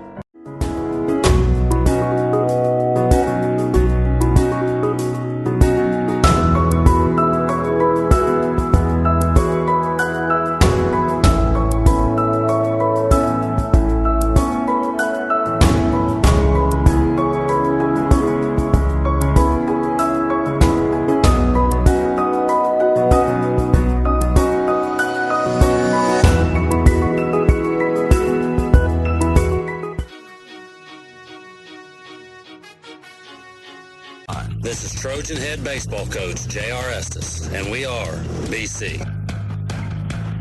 Back with the fourth and final quarter. Jay Turner with Robert Bauer. Trojans 32, Logan County 26, and London fires it out to Coomer. Coomer, a collision here, and we'll get a blocking foul on Epley. His second, team 6. That's a tough blocking foul, too. Trojans only 2 of 10 that third quarter. Logan County 3 of 11. Not a good quarter shooting-wise either way. But the halftime lead stays the same as the third quarter lead. Just got to keep it there at the end of the game. Ball comes out to Coomer. They didn't call anything on that one. Letting them play a lot. Here's Arterburn with the basketball. Giving it to Coomer. Fakes a 3. Drives. And going to get a foul here. And this one's going to be on Bingham. Might have banged knees there. Jared come up just a little limping.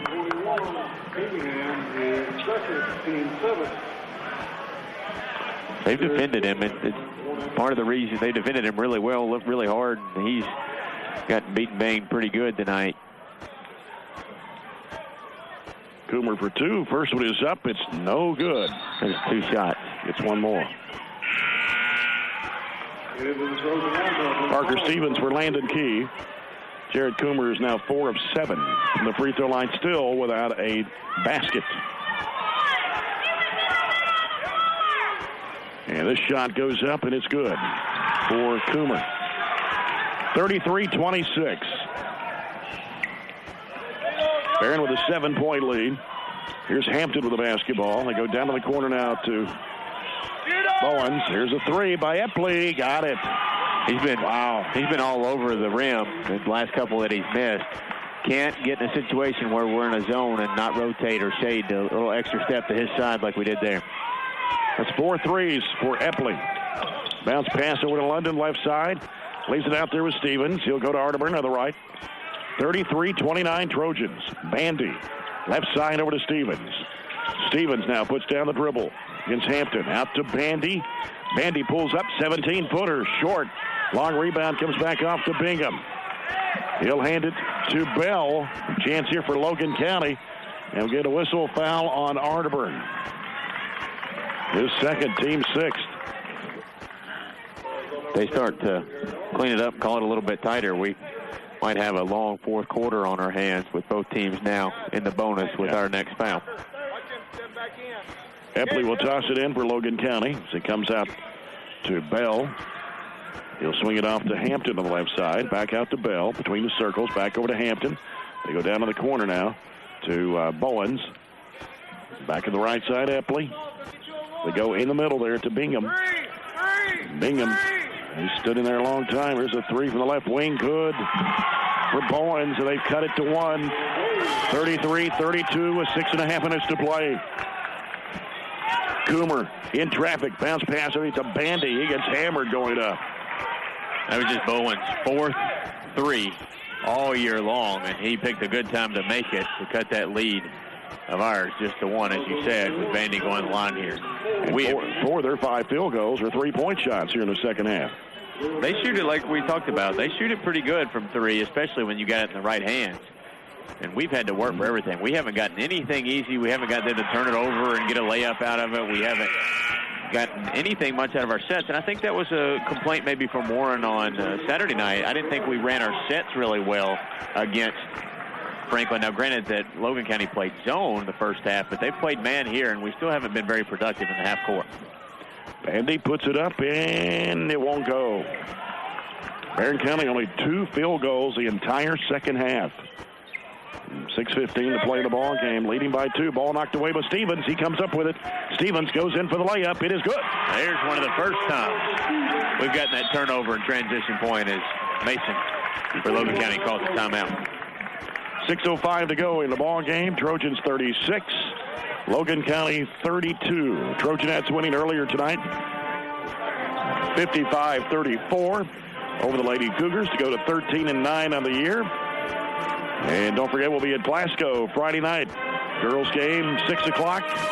Boys game around 7:30. We'll be on there at 5:45 from Glasgow High on Friday night. Trojanettes will have a JV varsity doubleheader here Saturday against Todd County Central.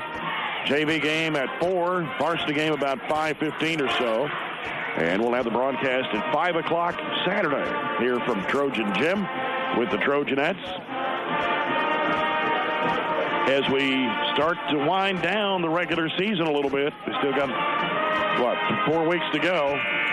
8 games after tonight, I think, for both sides. And then district tournament will be here at Barren County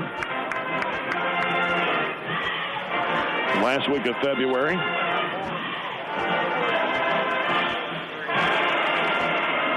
Actually, be the week before the last week of February.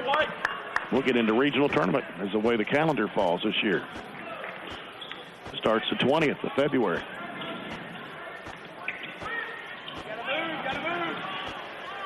Because we end up with Clinton County on the 18th, I believe. Is that right?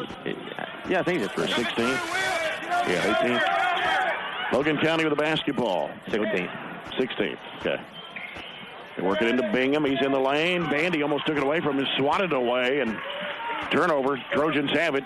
Stevens is trapped. He'll give it to Coomer. Long bounce pass right to Arterburn. Out to Coomer. Now to Stevens. 5:27 to go in the ball game. Barren County 36, Logan County 32. Back tap by Epley. Loose ball. Stevens made a slide for it and got it off to London. Gives it back out to Stevens. He gets guarded closely by Bell. Gets away from him, though. Goes in the lane, throws up the runner. Banked it in. I was going to say it'd be a good time to execute our set, but Parker just kind of took over, created on his own, and banked it in. 38-32. Barren back up by 6. Here's Hampton with the basketball. They go down to the corner. Bell for 3. Good. Where's this coming from? I don't know. He only averages 7 points a game, and they have got 5 threes in the second half, 3 here in this quarter. And he's only got 8 on the year. So you got a kid that just had 3 and a kid that just had 7 make one here in this quarter. Gives out to Coomer, back out to Stevens.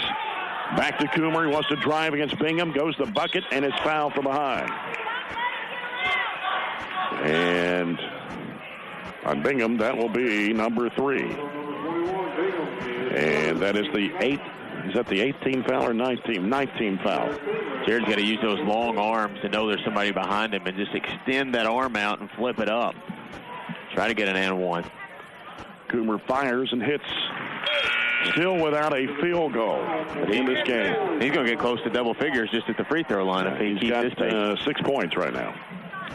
3 of 4 in the first half. He's 3 of 5 here in the second half. That one's going to come off.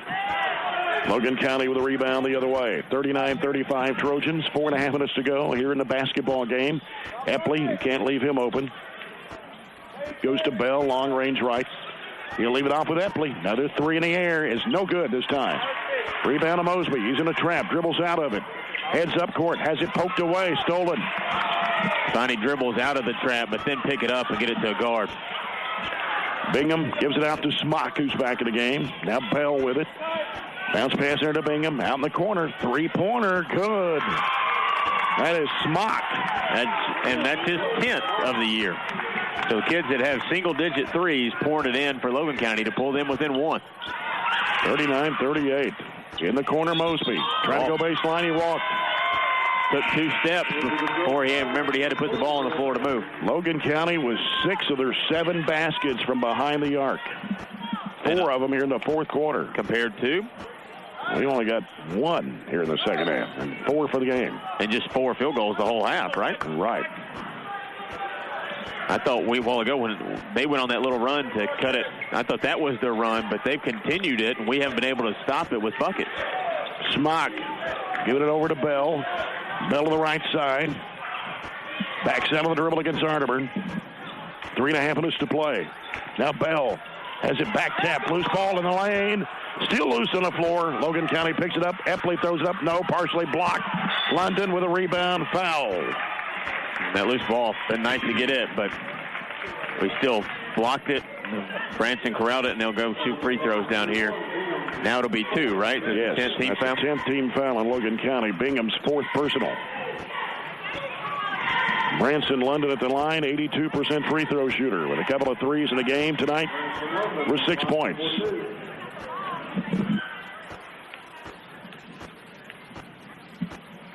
First one by London. It's good. 40-38. Trojans lead it by 2. Reno checking back in the Logan County lineup. He'll come in for Bingham. So Branson London will step back up to the free throw line for his second free throw shot.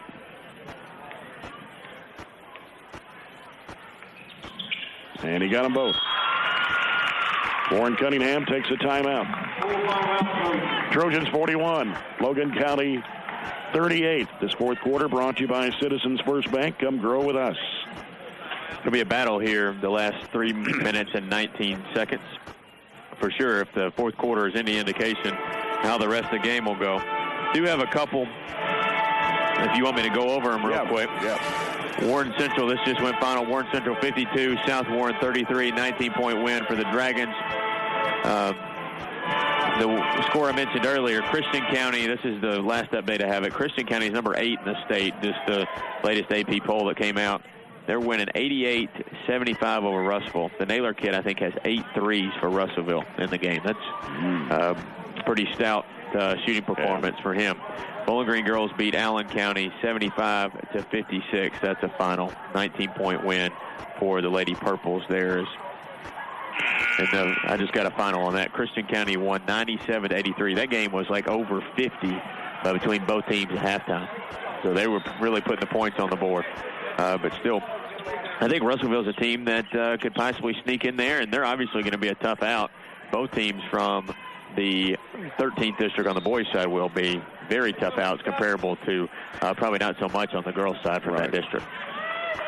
41-38 Trojans, 3:19 to play. Logan County's basketball.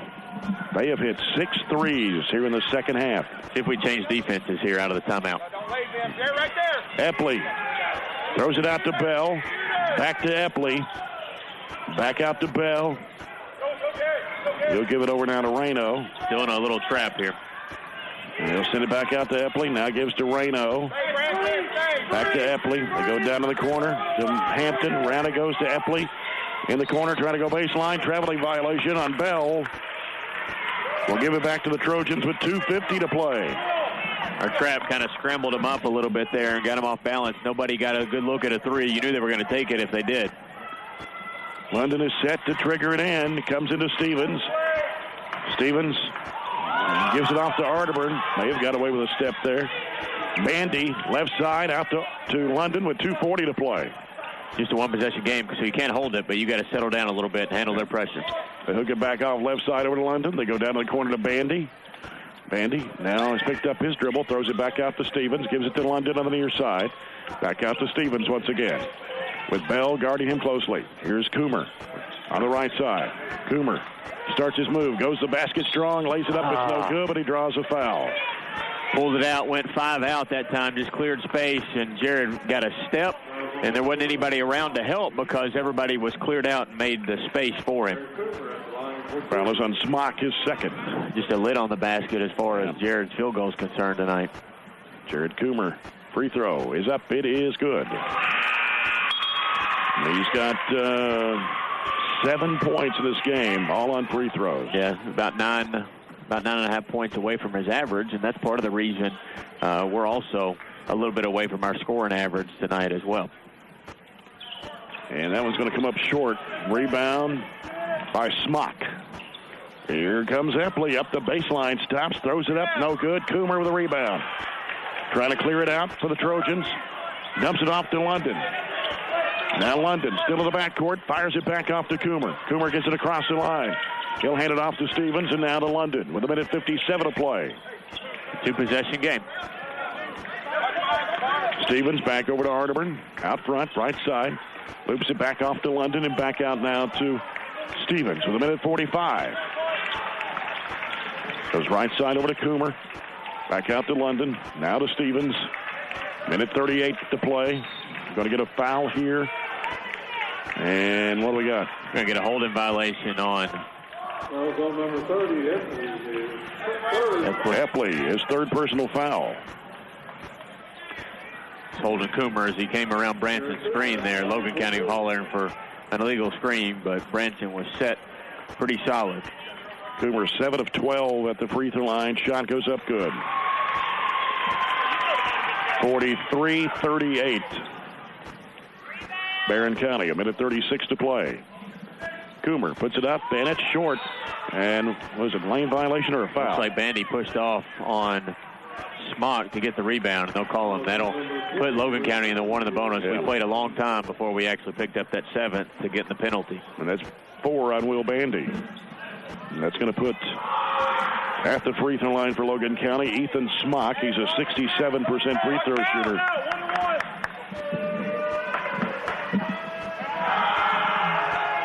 Smock, front end, on the way.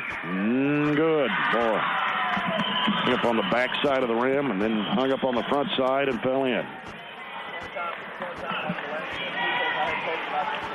43-39.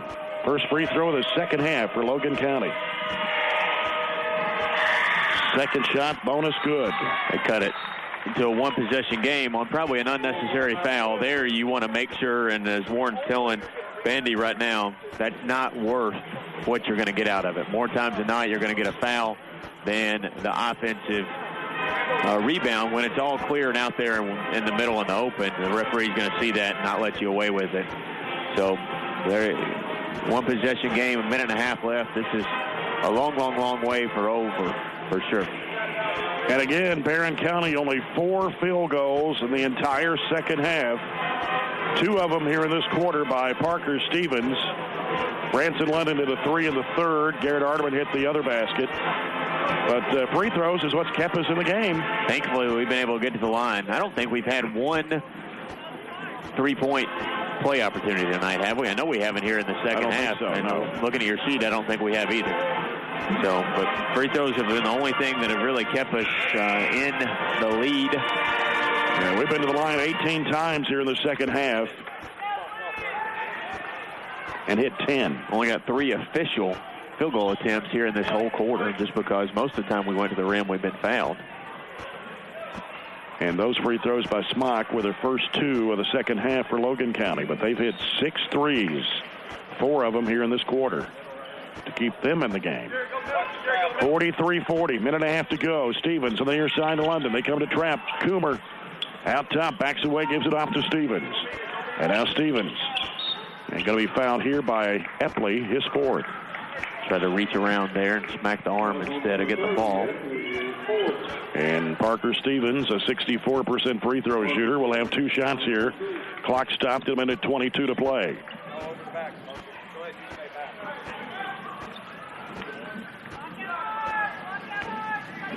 Stevens, first of 2 on the way. No good. And now the Trojans are 10 of 19 at the line.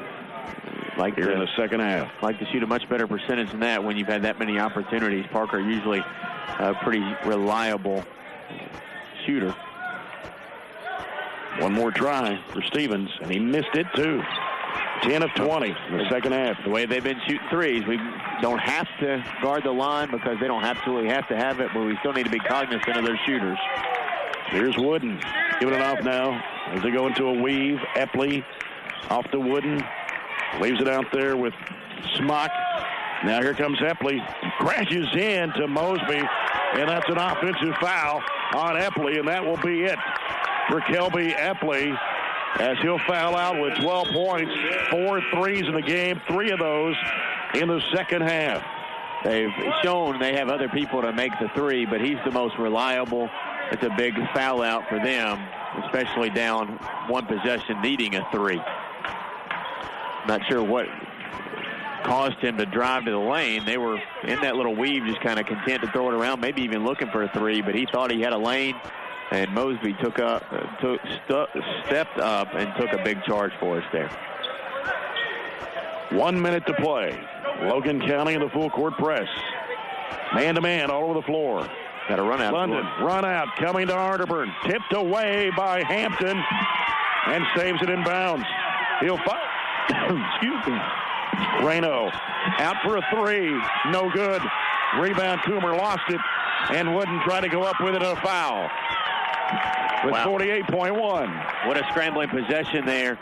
We had the run out. We chose to take it, and what happened there was Hampton just tipped it right before Arterburn could go up and get it at the highest point of their jumps. And we were really fortunate that Garrett could get back and make that foul because Wooden had a layup if he didn't foul him. Wooden is 2 for 2 at the line. He hit that one. Makes it a 2-point ball game, 43-41 with 48 seconds to play. They get the timeout. They shouted timeout, and nobody heard them. Yeah. Free throw is up. It's good. 1-point game, 43-42 with 48 seconds to play. Let's take a timeout now. I think we have 2 still left. The board's right. I think that is correct.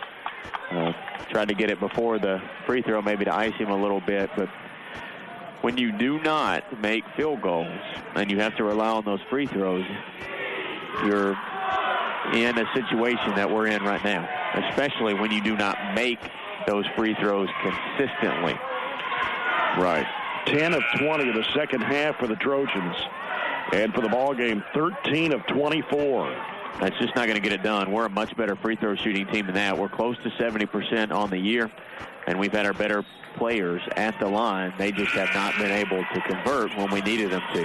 With that being said, we still have a 1-point lead and a chance to win the ball game. You know, if they don't get the steal, they're going to foul. So we're going to have to, and we have a chance to redeem ourselves when we go to the line, make those free throws. Stevens will toss it in. Still looking, runs the baseline, gets it into London. London is picked up his dribble, gives to Arterburn. Arterburn will fire it over to Coomer. Coomer falls down with it and has to call a timeout. Wow, what the break of the century there. He fell down. Warren was yelling, timeout, timeout, timeout, right in the referee's ear. He said he put the ball down and maintained possession of it, didn't roll around before Warren got the timeout. I don't think Jared rolled an ankle or anything. He just stopped, and as he couldn't get his footing underneath him, he stopped so quickly he just fell down. We have it on our side of the floor. I think they're giving it to us. Actually, I can't tell where they're giving it to us. I guess they're giving it to us under the basket. He was past the free throw line when he fell, so I assume that's where it is. be a good time to be solid in the set and get something easy. You know, what we haven't seen tonight is our inbounds play where we just kind of lob it up to Jared. It would be a super time to run that play and get him his first field goal and get it back to still a one-possession game, but make it a little bit more difficult for them having to make a three. Still only 4 field goals this second half for the Trojans, and 10 of 20 at the free throw line. But still has a 1-point lead. 37.7 to play. Stevens will toss it in. Stevens gets it out to London. London will go to Bandy with it. He's going to be fouled by Reno. So Will Bandy will go to the line where he's 3 of 4. He hit 3 in a row, missing his last attempt. Stops the clock with 32.5 seconds to play. Bandy with 7 points in the game. First free throw is good. Percentage-wise, he's probably the worst free throw shooter that we have on the floor, just because he hasn't been able to get there a lot, and our stats aren't completely updated. And he hits both. Drilled it. But I don't think that's indicative of the shooter he's been, because he's missed those games, and this is his 10th game on the stat sheet. I think he's a much better free throw than the 58% that shows. 45-42 Trojans, 30 seconds. He walked before he called a timeout. He did, but we'll give them the benefit since we got the benefit down here, right? Yeah. So 28.9 to play. Trojans 45, Logan County 42. Big free throws by the freshmen make it a 3-point game, as you said. And now we have to identify their shooters. Epley, by far, is their best 3-point shooter. The problem for them is he just fouled out the last couple of trips down the floor. If you look at it, Wooden is statistically their best, but he's only 6 of 11 on the year. He does have 3 tonight, though, right? No, actually, he doesn't. He does have just 1 bucket. Smock has a 3, and Bell has a 3, and then Bowens has a 3. Yeah. It's just kind of, I think, luck of the draw who they pick, because they don't have Epley out there. So we know that they're looking to shoot a 3, and 30 seconds to the left, they might not be. They just need a bucket and try to extend the game with a foul. That might be the way they're doing it without Epley out there. But be ready for anything. Just be solid and guard.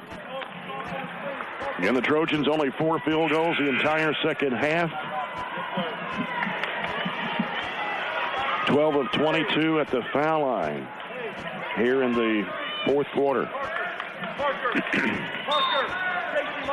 Logan County's basketball. It comes out to Bell. Bell on the dribble. Gets a screen out there. Goes right side. Get a foul here on Mosby. That's his 4th. That wasn't a strategy, I'm sure. Sometimes you foul so they don't have an opportunity to shoot a 3, but only you would do that if there's much less time. Will Bandy back in for Tyler Mosby. At the free throw line for Logan County is 3rd Bell. 2 for 2 at the line in the first quarter. Has 7 points in the game. One of their 3 80% shooters is Bell. Yep, he hit it. 45-43, 24 seconds to play.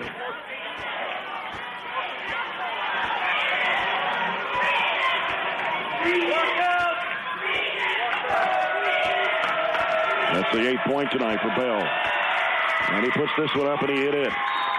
So now we've got a 1-point game again with 24 seconds to play. Barren County 45, Logan County 44. Trojanettes winning earlier tonight 55-34 over the Logan County Lady-Cougars to go to 13-9. Again. Go ahead. Go ahead. I was just trying to see how many timeouts everybody had left. Logan County was trying to say they had a full left. The official score says nope, just 30s. So this will just be a 30-second timeout. And I think that's all they had left. I think if they're out, we have 1 left. That's it. So we just have 1 more stoppage in this last 24 seconds between both teams. And Logan County came in this game 4-15. Number 10 in the region in Litkin House. Barren was number 9 in the Litkin House today. Well, I guess that's I mean, it's played out. Favorite coming in. Played out like that, but I think we're a better team than Logan County. Now what do we got here? We got a hold there on Wooden. Jared trying to go to the ball, and he just held him up completely. So Jared will go to the other end, a chance to put it back, at best, to just still a one-possession game. Yeah. Jared Coomer, 8 of 14 from the free throw line. That's it. That's all of his points. Pretty amazing that he's got a chance to go in double figures, though, without a field goal. First one's good.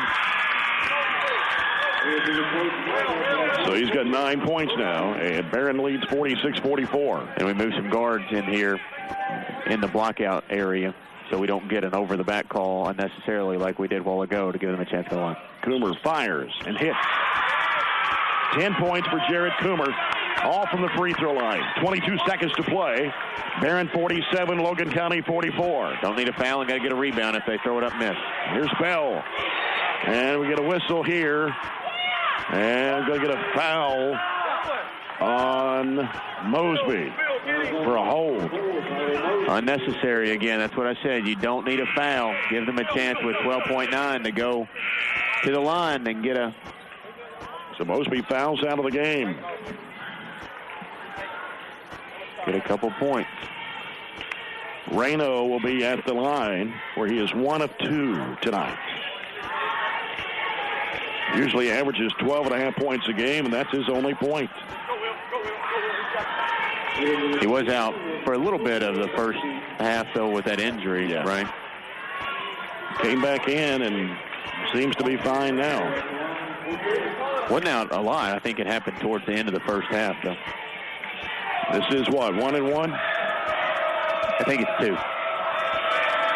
Okay. First one is good for Reno. 47-45, Barren County, 12.9 to play.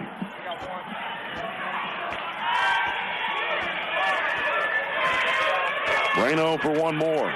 It's up, and it's good. 1 point game again. They can't stop it. 47-46, Barron's ball. Leading by 1 with 12.9. Inbounds pass broken up, and London hit the deck hard.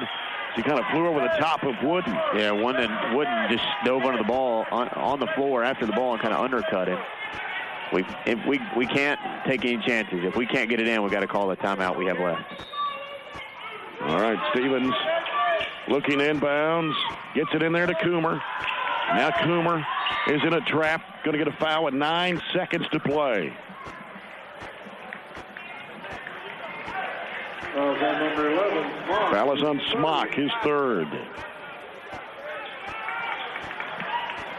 So Jared Coomer at the line. 10 points, all from the free throw line tonight. 2 big ones right here. First one on the way. Rims off. They don't have any timeouts. So if they get it, they're going and can't stop it. We've got to get back on defense and know our assignments and know the matchups. Coomer puts it in the air. It's good. 2-point lead for Barren. 8 seconds to play. Here's Bell driving it down, throws it up on the run. Got it. Timeout, timeout. We got to put some time back on the clock. Be about 48-48. Let's see what we put back on there.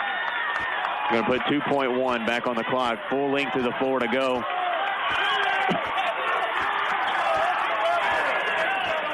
.1 seconds left. 48-48. It's going to be Barren County's basketball. Well, be a great time to get another field goal.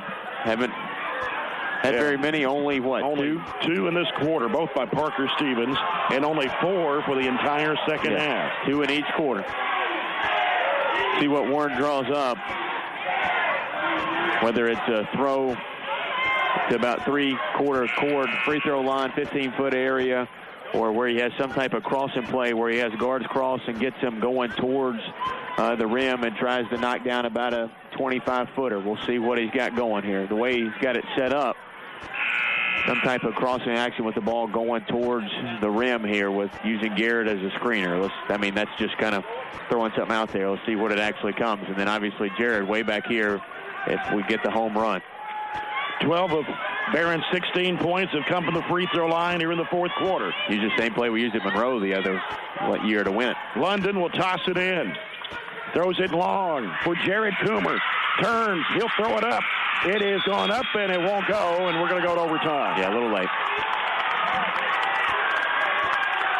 So 48-48 as Logan County scores 22 points in the fourth quarter. They only scored 26 through 3 periods. And Barren scores 16 here in the fourth quarter.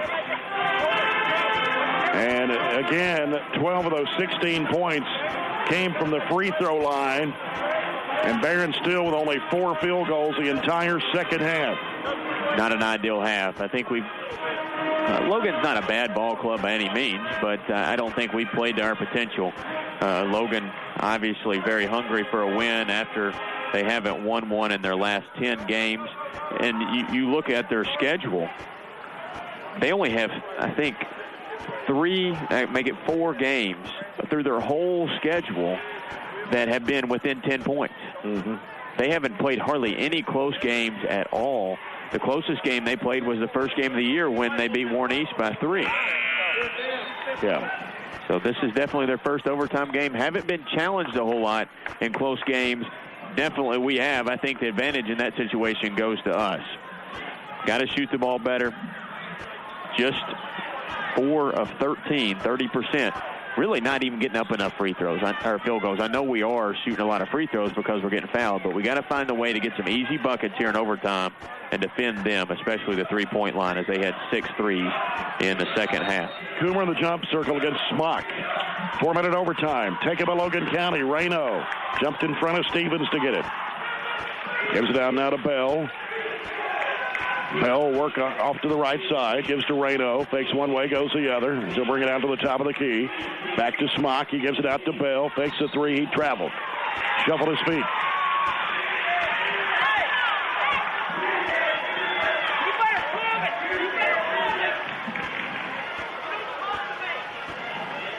So London will get the ball in play to Stevens. Lonnie Mason coming close to getting a technical foul. I don't know if he gave it to Mason or the bench. I think he just gave a warning over there. Comes out to Hardman off the screen. Leaves it off with London. 3 in the air. No. Rebound tapped out of bounds. Off of Jared Coomer. Jared tried to go get it. Couldn't get to it with both hands. As the ball comes into Bell.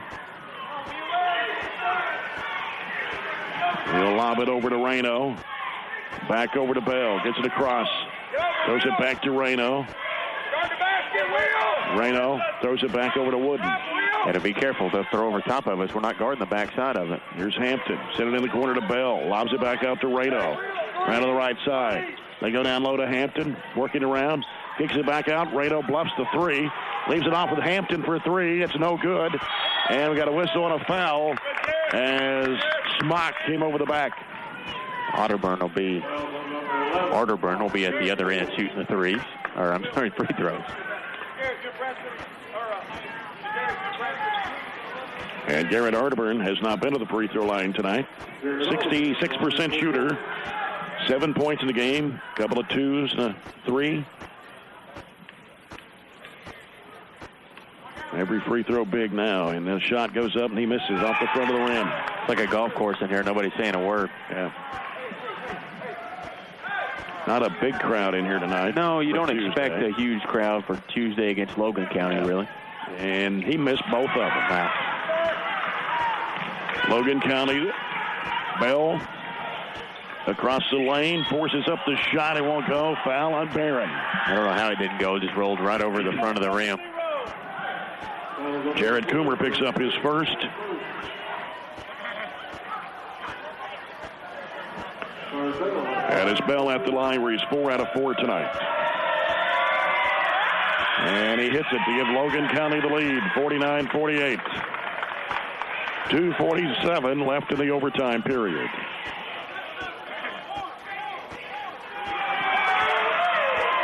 Shot goes up, good again for Bell. Maybe their first lead in a long time. They've hit all their free throws. They are 10 of 10. They had an 8-point lead in the first half, but we clawed back in that, and they haven't led here for a long time. I don't know if they've led in the second half at all. Well, they come after you, I'm telling you. 2.5 minutes to go. Stevens, right side of Arterburn. Back out to Stevens. Left side, London. In there to Bandy. One dribble. Goes in traffic. Shot block, foul. It'll be on Smock, and that's his 5th. So he'll join Epley on the bench, who fouled out in the 4th quarter. They've had 2 players to foul out. Trojans have had 1, that being Tyler Mosby, but Will Bandy has 4. And Coach Lonnie Mason going to bring in Tommy Crone. Will Bandy, 5 of 6 at the stripe. Gets 2 shots right here. First one is on the way, and it's good. 50-49.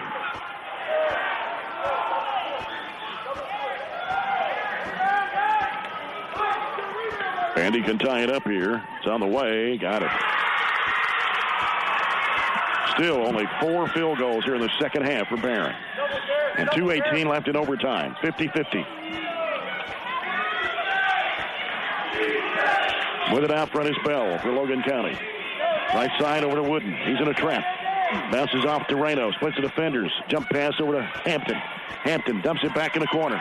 3 in the air. He is bouncing off. Tapped up.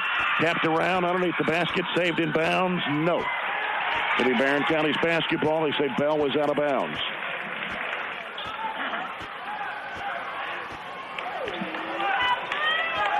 So the Trojans ball with a game tied at 50, 1:56 to go in OT.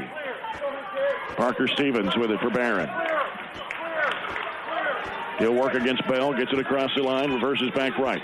He'll give it to Coomer. Coomer wants to drive. He's going to be fouled by Crone. Made the field goal. Just not going to count it. And 2 shots for Jared Coomer. Coomer 11 of 18 at the charity line. 0 for 4 from the field. Shot is no good.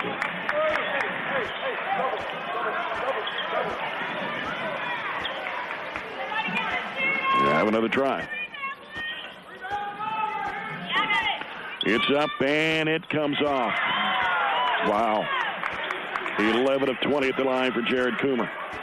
50-50 Logan County with the basketball. 1:35 left in OT. Here's Bell working it to the right side. Gives it off to Wooden. He'll hand it off to Crone. Crone covered up now, dribbles. Gives it off to the left corner. Now here comes Hampton, or rather, excuse me, Reno. After Wooden, we got a whistle. And we got an offensive foul. London took the charge. Reno's 4th personal foul. So the Trojans another opportunity here with 1:22 left in OT. Tied at 50. Parker Stevens will work it up against Bell. Trying to run some ISOs. And now he'll give it out to Coomer. Coomer wants to drive to the basket, puts it up. He's going to get a moving screen. Bandy, that's the way the play works. And Bandy was posting up there, clearing out for Jared, who again made the field goal, but Bandy fouls out with the clear out and offensive foul. So Tyler Smith will have to come in for Will Bandy, as Bandy's the 2nd Trojan to foul out. Trying to avoid, I guess, what you'd call an upset. The number 1 team in college basketball and number 2 team in college basketball both got beat tonight. Villanova got beat. Kansas got beat. Kentucky's not playing very good either. So it's a bad night for everybody. Yeah. Minute to play in overtime. Here's Reno. Giving it over now to Wooden. Wooden will send it off now to Crone. Crone will fire it off right side over to Bell. 50 seconds to play in overtime. Reno driving it right down, crashes into Smith with an offensive foul. I was blocked out by the official, but I knew we didn't have a lane that wide open. If you're driving down the lane, down the middle, there's a good chance that Tyler Smith, Tyler Mosby, Branson London, just about anybody's right there to take a charge, and that was a big one because it also fouls out Reno. Yeah. So now Reno's fouled out. Smock is fouled out. Epley is fouled out for Logan County. 3 for them, 2 for us. Bandy and Mosby for Barren. 47.4 seconds left. Here in overtime, tied at 50. Man-to-man pressure all over the floor by Logan County. London will toss it in. Got the run out here if we want to. Gonna have to hurry. I think our last time out. Had to. With 47.4 seconds to go here in overtime. I think from the bench we called a run out, but the kids didn't hear the call and weren't able to execute it. I'd say we were probably about on a 4 count when we called the timeout. Didn't want to turn it over with a timeout in your pocket underneath their bench. Both teams have scored 2 points in the overtime period. Both teams only scored 8 in the third, but both had a pretty good fourth quarter. Logan County outscored us by 6 to erase the 6-point halftime deficit and make it even, putting us at this overtime period. Neither team been able to do a whole lot. Anytime you go to the rim or anytime you do anything, it hasn't been easy tonight. It's been contact after contact after contact. Some of it called, some of it not, but I think it's been a pretty evenly called game. I don't know if Logan County would agree. I don't think they think they've gotten very many breaks at all.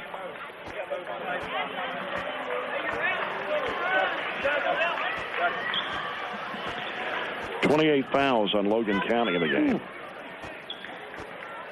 19 on Barren. It's 47 fouls. Big negative right here for us is we have 0 timeouts. Got to get it in here no matter what. Stevens. Oh, and it's stolen away. We're going to get jump ball. We got it. And Wooden reached in on Coomer to tie it up. So Barren County's basketball. We got very, very, very lucky there that we were able to just. London to toss it in. Now London going to have to hurry. Gets it into Smith. Back to London. Oh, they're really smothering on defense. Comes over to Coomer on the right side. Hands it off out to Stevens. Ideally, this would be 40-second possession for us. You either make it and win or go to another overtime. Their defense is really, really good. I don't know if we can do it or not. London back out to Stevens. 27 seconds to go in overtime.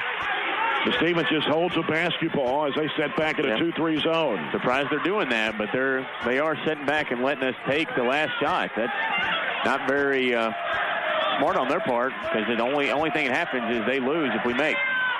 9 seconds to play. Arterburn back to Stevens.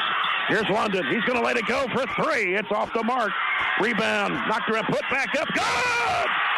Coomer hit it at the horn. What a time to make your only field goal of the game. An off-balance putback off of a Branson London miss. Just grabbed it. Didn't know how much time was left, but knew it wasn't much. And it was only about 1 second left when he put it in the air.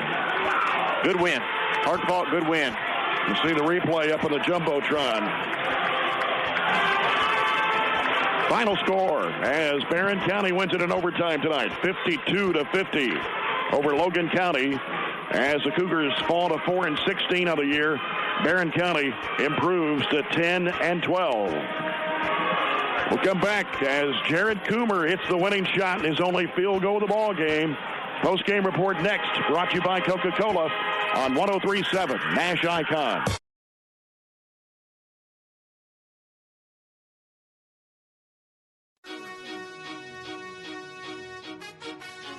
Trojan Thread School Spirit Store is the #1 place to find any and all things BCHS, with a wide selection of clothes including hoodies, t-shirts, long-sleeve shirts, and polos, to everyday items including pens, pencils, notebooks, and stickers, to jewelry including earrings, necklaces, bracelets, and wristbands. So stop by the Trojan Thread Store any weekday from 8 a.m. to 11 a.m. or during any home varsity basketball game. The Trojan Thread School Spirit Store, keeping Barren County in style.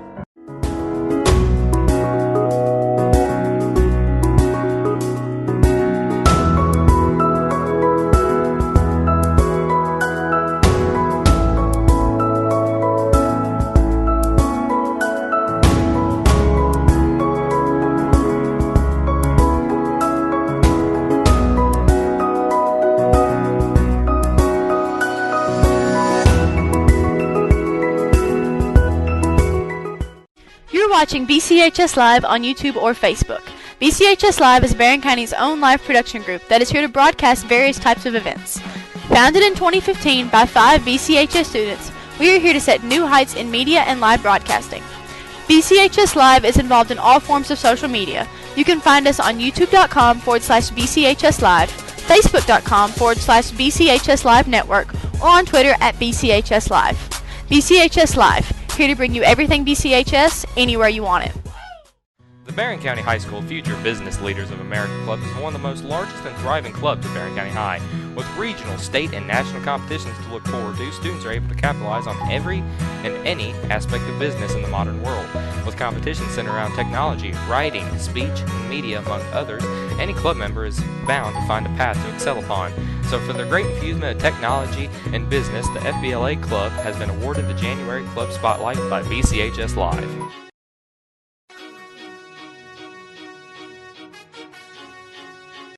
Robert Power back here as the Trojans win by 2 in overtime, 52-50 over Logan County tonight to go to 10-12 on the year. Logan County falls to 4-16. As we mentioned, the Trojanettes won earlier tonight, 55-34 over the Lady-Cougars. This is the postgame report brought to you by Coca-Cola. Open a Coke and enjoy the game. And our stats presented by Southern States of Glasgow and Horse Cave. Logan County in the second half, including the overtime, 8 of 22 from the field, 36.4%. 14 of 38 for the ball game for 36.8%. 7 of 20 on three-point shots tonight. So half of their field goals came from behind the arc, and half of their field goal attempts came from three-point range. Cougars were 15 of 17 at the free throw line. They had 22 rebounds, 5 on the offensive end. They turned the ball over 20 times tonight. And they had 2 players in double figures. Third Bell had 13. Kelby Epley with 12 on 4 three-point shots. Ethan Smock scores 7. Nick Wooden was 6, 5 for Tavarius Bowens. 4 points for Tommy Crone. 3 for Austin Reno in the ball game tonight. Barren County in the second half, including the overtime, 5 of 16 from the field, 31.3%, 14 of 35 for the game for 40% shooting. The Trojans were 4 of 14 from behind the arc, hit 20 of 36 from the free throw line, including 17 of 32 in the second half of the overtime period. So they finished with 55.6% shooting from the foul line on 20 of 36. Barren County with 25 rebounds, 8 on the offensive end. They turned the ball over 13 times tonight. Trojans had 2 players in double figures. Jared Coomer with 13. Only 1 field goal, and that was a winning shot. 1 of 5 from the field. 11 of 20 from the free throw line. 11 points for Will Bandy. He was 2 of 5 from the field, hit 7 of 8 from the charity line. 8 points and 5 rebounds for Branson London. He was 2 of 10 from the field, 2 of 8 from behind the arc. 4 points for Parker Stevens. Hit a couple of field goals. 7 points for Garrett Arterburn, 3 for Landon Key. Tyler Mosby scores 4, and Tyler Smith with 2 points and 6 rebounds tonight for the Trojans. Trojans with 16 points off turnovers off of the 20 Logan County turnovers. Logan County had 12 points off of Barren County's 13 turnovers. And second chance points, 10-6 Trojans. Cougars led 14-8 at the end of the first quarter. Barren County led at halftime 24-18. It was 32-26 after 3. 48-48 in regulation. And Barren County wins tonight 52-50 over Logan County. Back with more of the post game in a moment.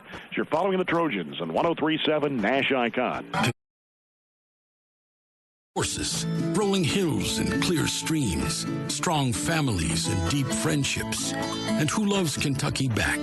For more than 70 years, nobody has loved Kentucky like Kentucky Farm Bureau Insurance. KFB takes care of Kentucky's houses, cars, families, and communities. Kentucky Farm Bureau Insurance. KFB loves KY. Call me, Matt London, at the Reynolds Road office today, 678-3500. I go to South Central Kentucky Community and Technical College because it's so close. I go for the small class sizes. I go because I can transfer my credits. I go because I can take classes when it works for me. I go to get a better job. I go for some of Kentucky's most affordable tuition. I go because it's crazy not to. For all the right reasons. South Central Kentucky Community and Technical College. Higher education begins here. Coca-Cola is dedicating radio time to unsung holiday heroes. This one goes out to the volunteer snowplowers. While Old Man Winter is dishing out snow, you're dishing out generosity. At the crack of dawn, you fire up the snowplow and hit every school, hospital, strip mall, and office park within 20 miles. And you do it with a smile. You deserve a delicious, refreshing, ice-cold Coke in return. Share a Coke with your holiday hero. Coca-Cola. Taste the feeling. At the People's Bank, we believe that people still like the friendly atmosphere of a locally owned community bank. A bank where you're more than a number and you get one-on-one personal service. A bank where your money is reinvested in the community and all decisions are made locally. The People's Bank gives you everything you expect from a bank, including online and mobile banking. Get the banking you deserve. The People's Bank on Happy Valley Road in Glasgow. Working for you. Member FDIC and Equal Housing Lender. Attention high school seniors. You are invited to Campbellsville University for an overnight experience designed exclusively for you.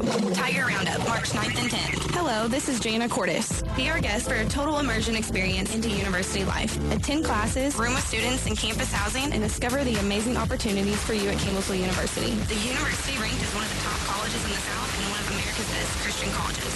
Sign up for this free event at campbellsville.edu/Tiger Roundup or give me a call at 270-789-5367. You're listening to Barren County Sports on 103.7 Nash Icon. This is Trojanet head girls basketball coach Piper Lindsay, and we are BC. 52-50 in overtime tonight. The Trojans beat the Logan County Cougars, and Coach Warren Cunningham is here with me courtside. Coach, congratulations to you.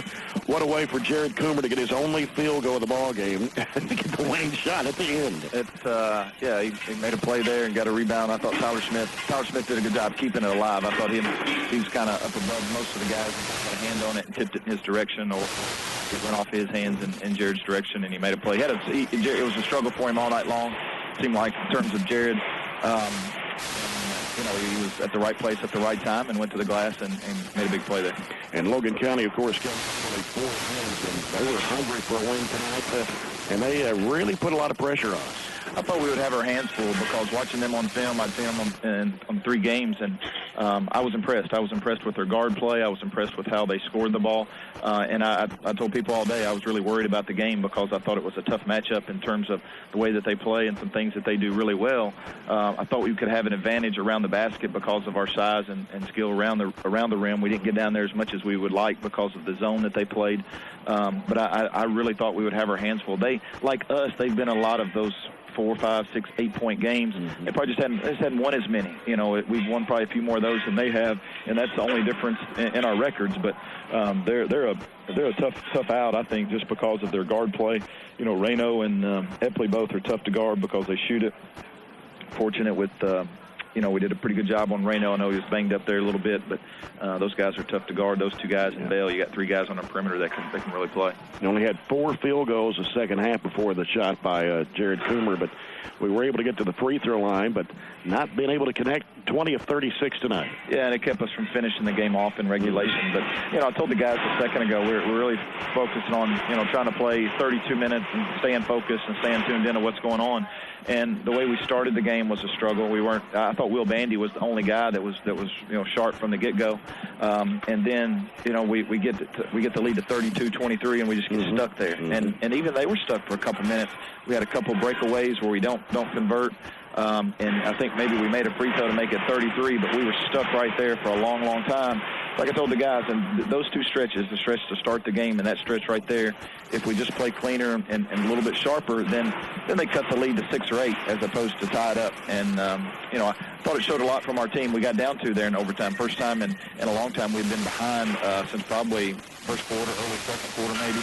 So I thought it showed a lot of courage there to make a play and not to hang our heads. I was a little disappointed at going into the overtime. I thought we just kind of lost energy and it took the life out of us when they made the shot. We got to learn to play through those things, and it's a learning experience for our guys and feel really fortunate to come out with the win. Yeah, you look at stuff on paper with Litkenhouse and all that. They had us number 9, Logan 10, and everybody looks at that. They look at it. Had us a 6-point favorite in this game. So, but Logan County, their record very deceiving. I think so, and I told everybody that would listen today that, and everybody kept asking me how they were, and I said that. I said they got.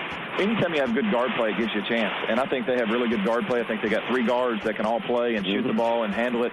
And that makes them tough. And, I don't know if they've had some injuries, but the games that I've seen, they've had different guys play at different nights. So those 3 guys can play. And, they handle it, they shoot it. And you're right, their record is very deceiving. But even the games that they lost, were very close. And at times, whether it was for a long stretch. It was a good win for us. I don't, regardless of what their record is or anything like that, it was a good win for us. Now you focus on Glasgow Friday night over there, a team that struggled this year. I think they got beat 40 points, I think, tonight by LaRue County. But, they're going to be hungry for a win as well. But we need to go over there and take care of business on Friday night. They will, and we'll get their best effort. We know that. They'll play well, and we will have to be sharp. Again, you can't get into looking at how many wins teams have or all that kind of stuff. We have to focus on how we play, and we got to get to that point. We're not there yet. I told the guys a second ago, I said every time we play, I keep thinking tonight's going to be the night that we're really sharp, that we've got good focus for the entire game, everybody, and we just haven't got there yet. We have our moments, and we're making progress in that direction. But we still haven't got there. But Glasgow's a good team. They've had a lot of injuries.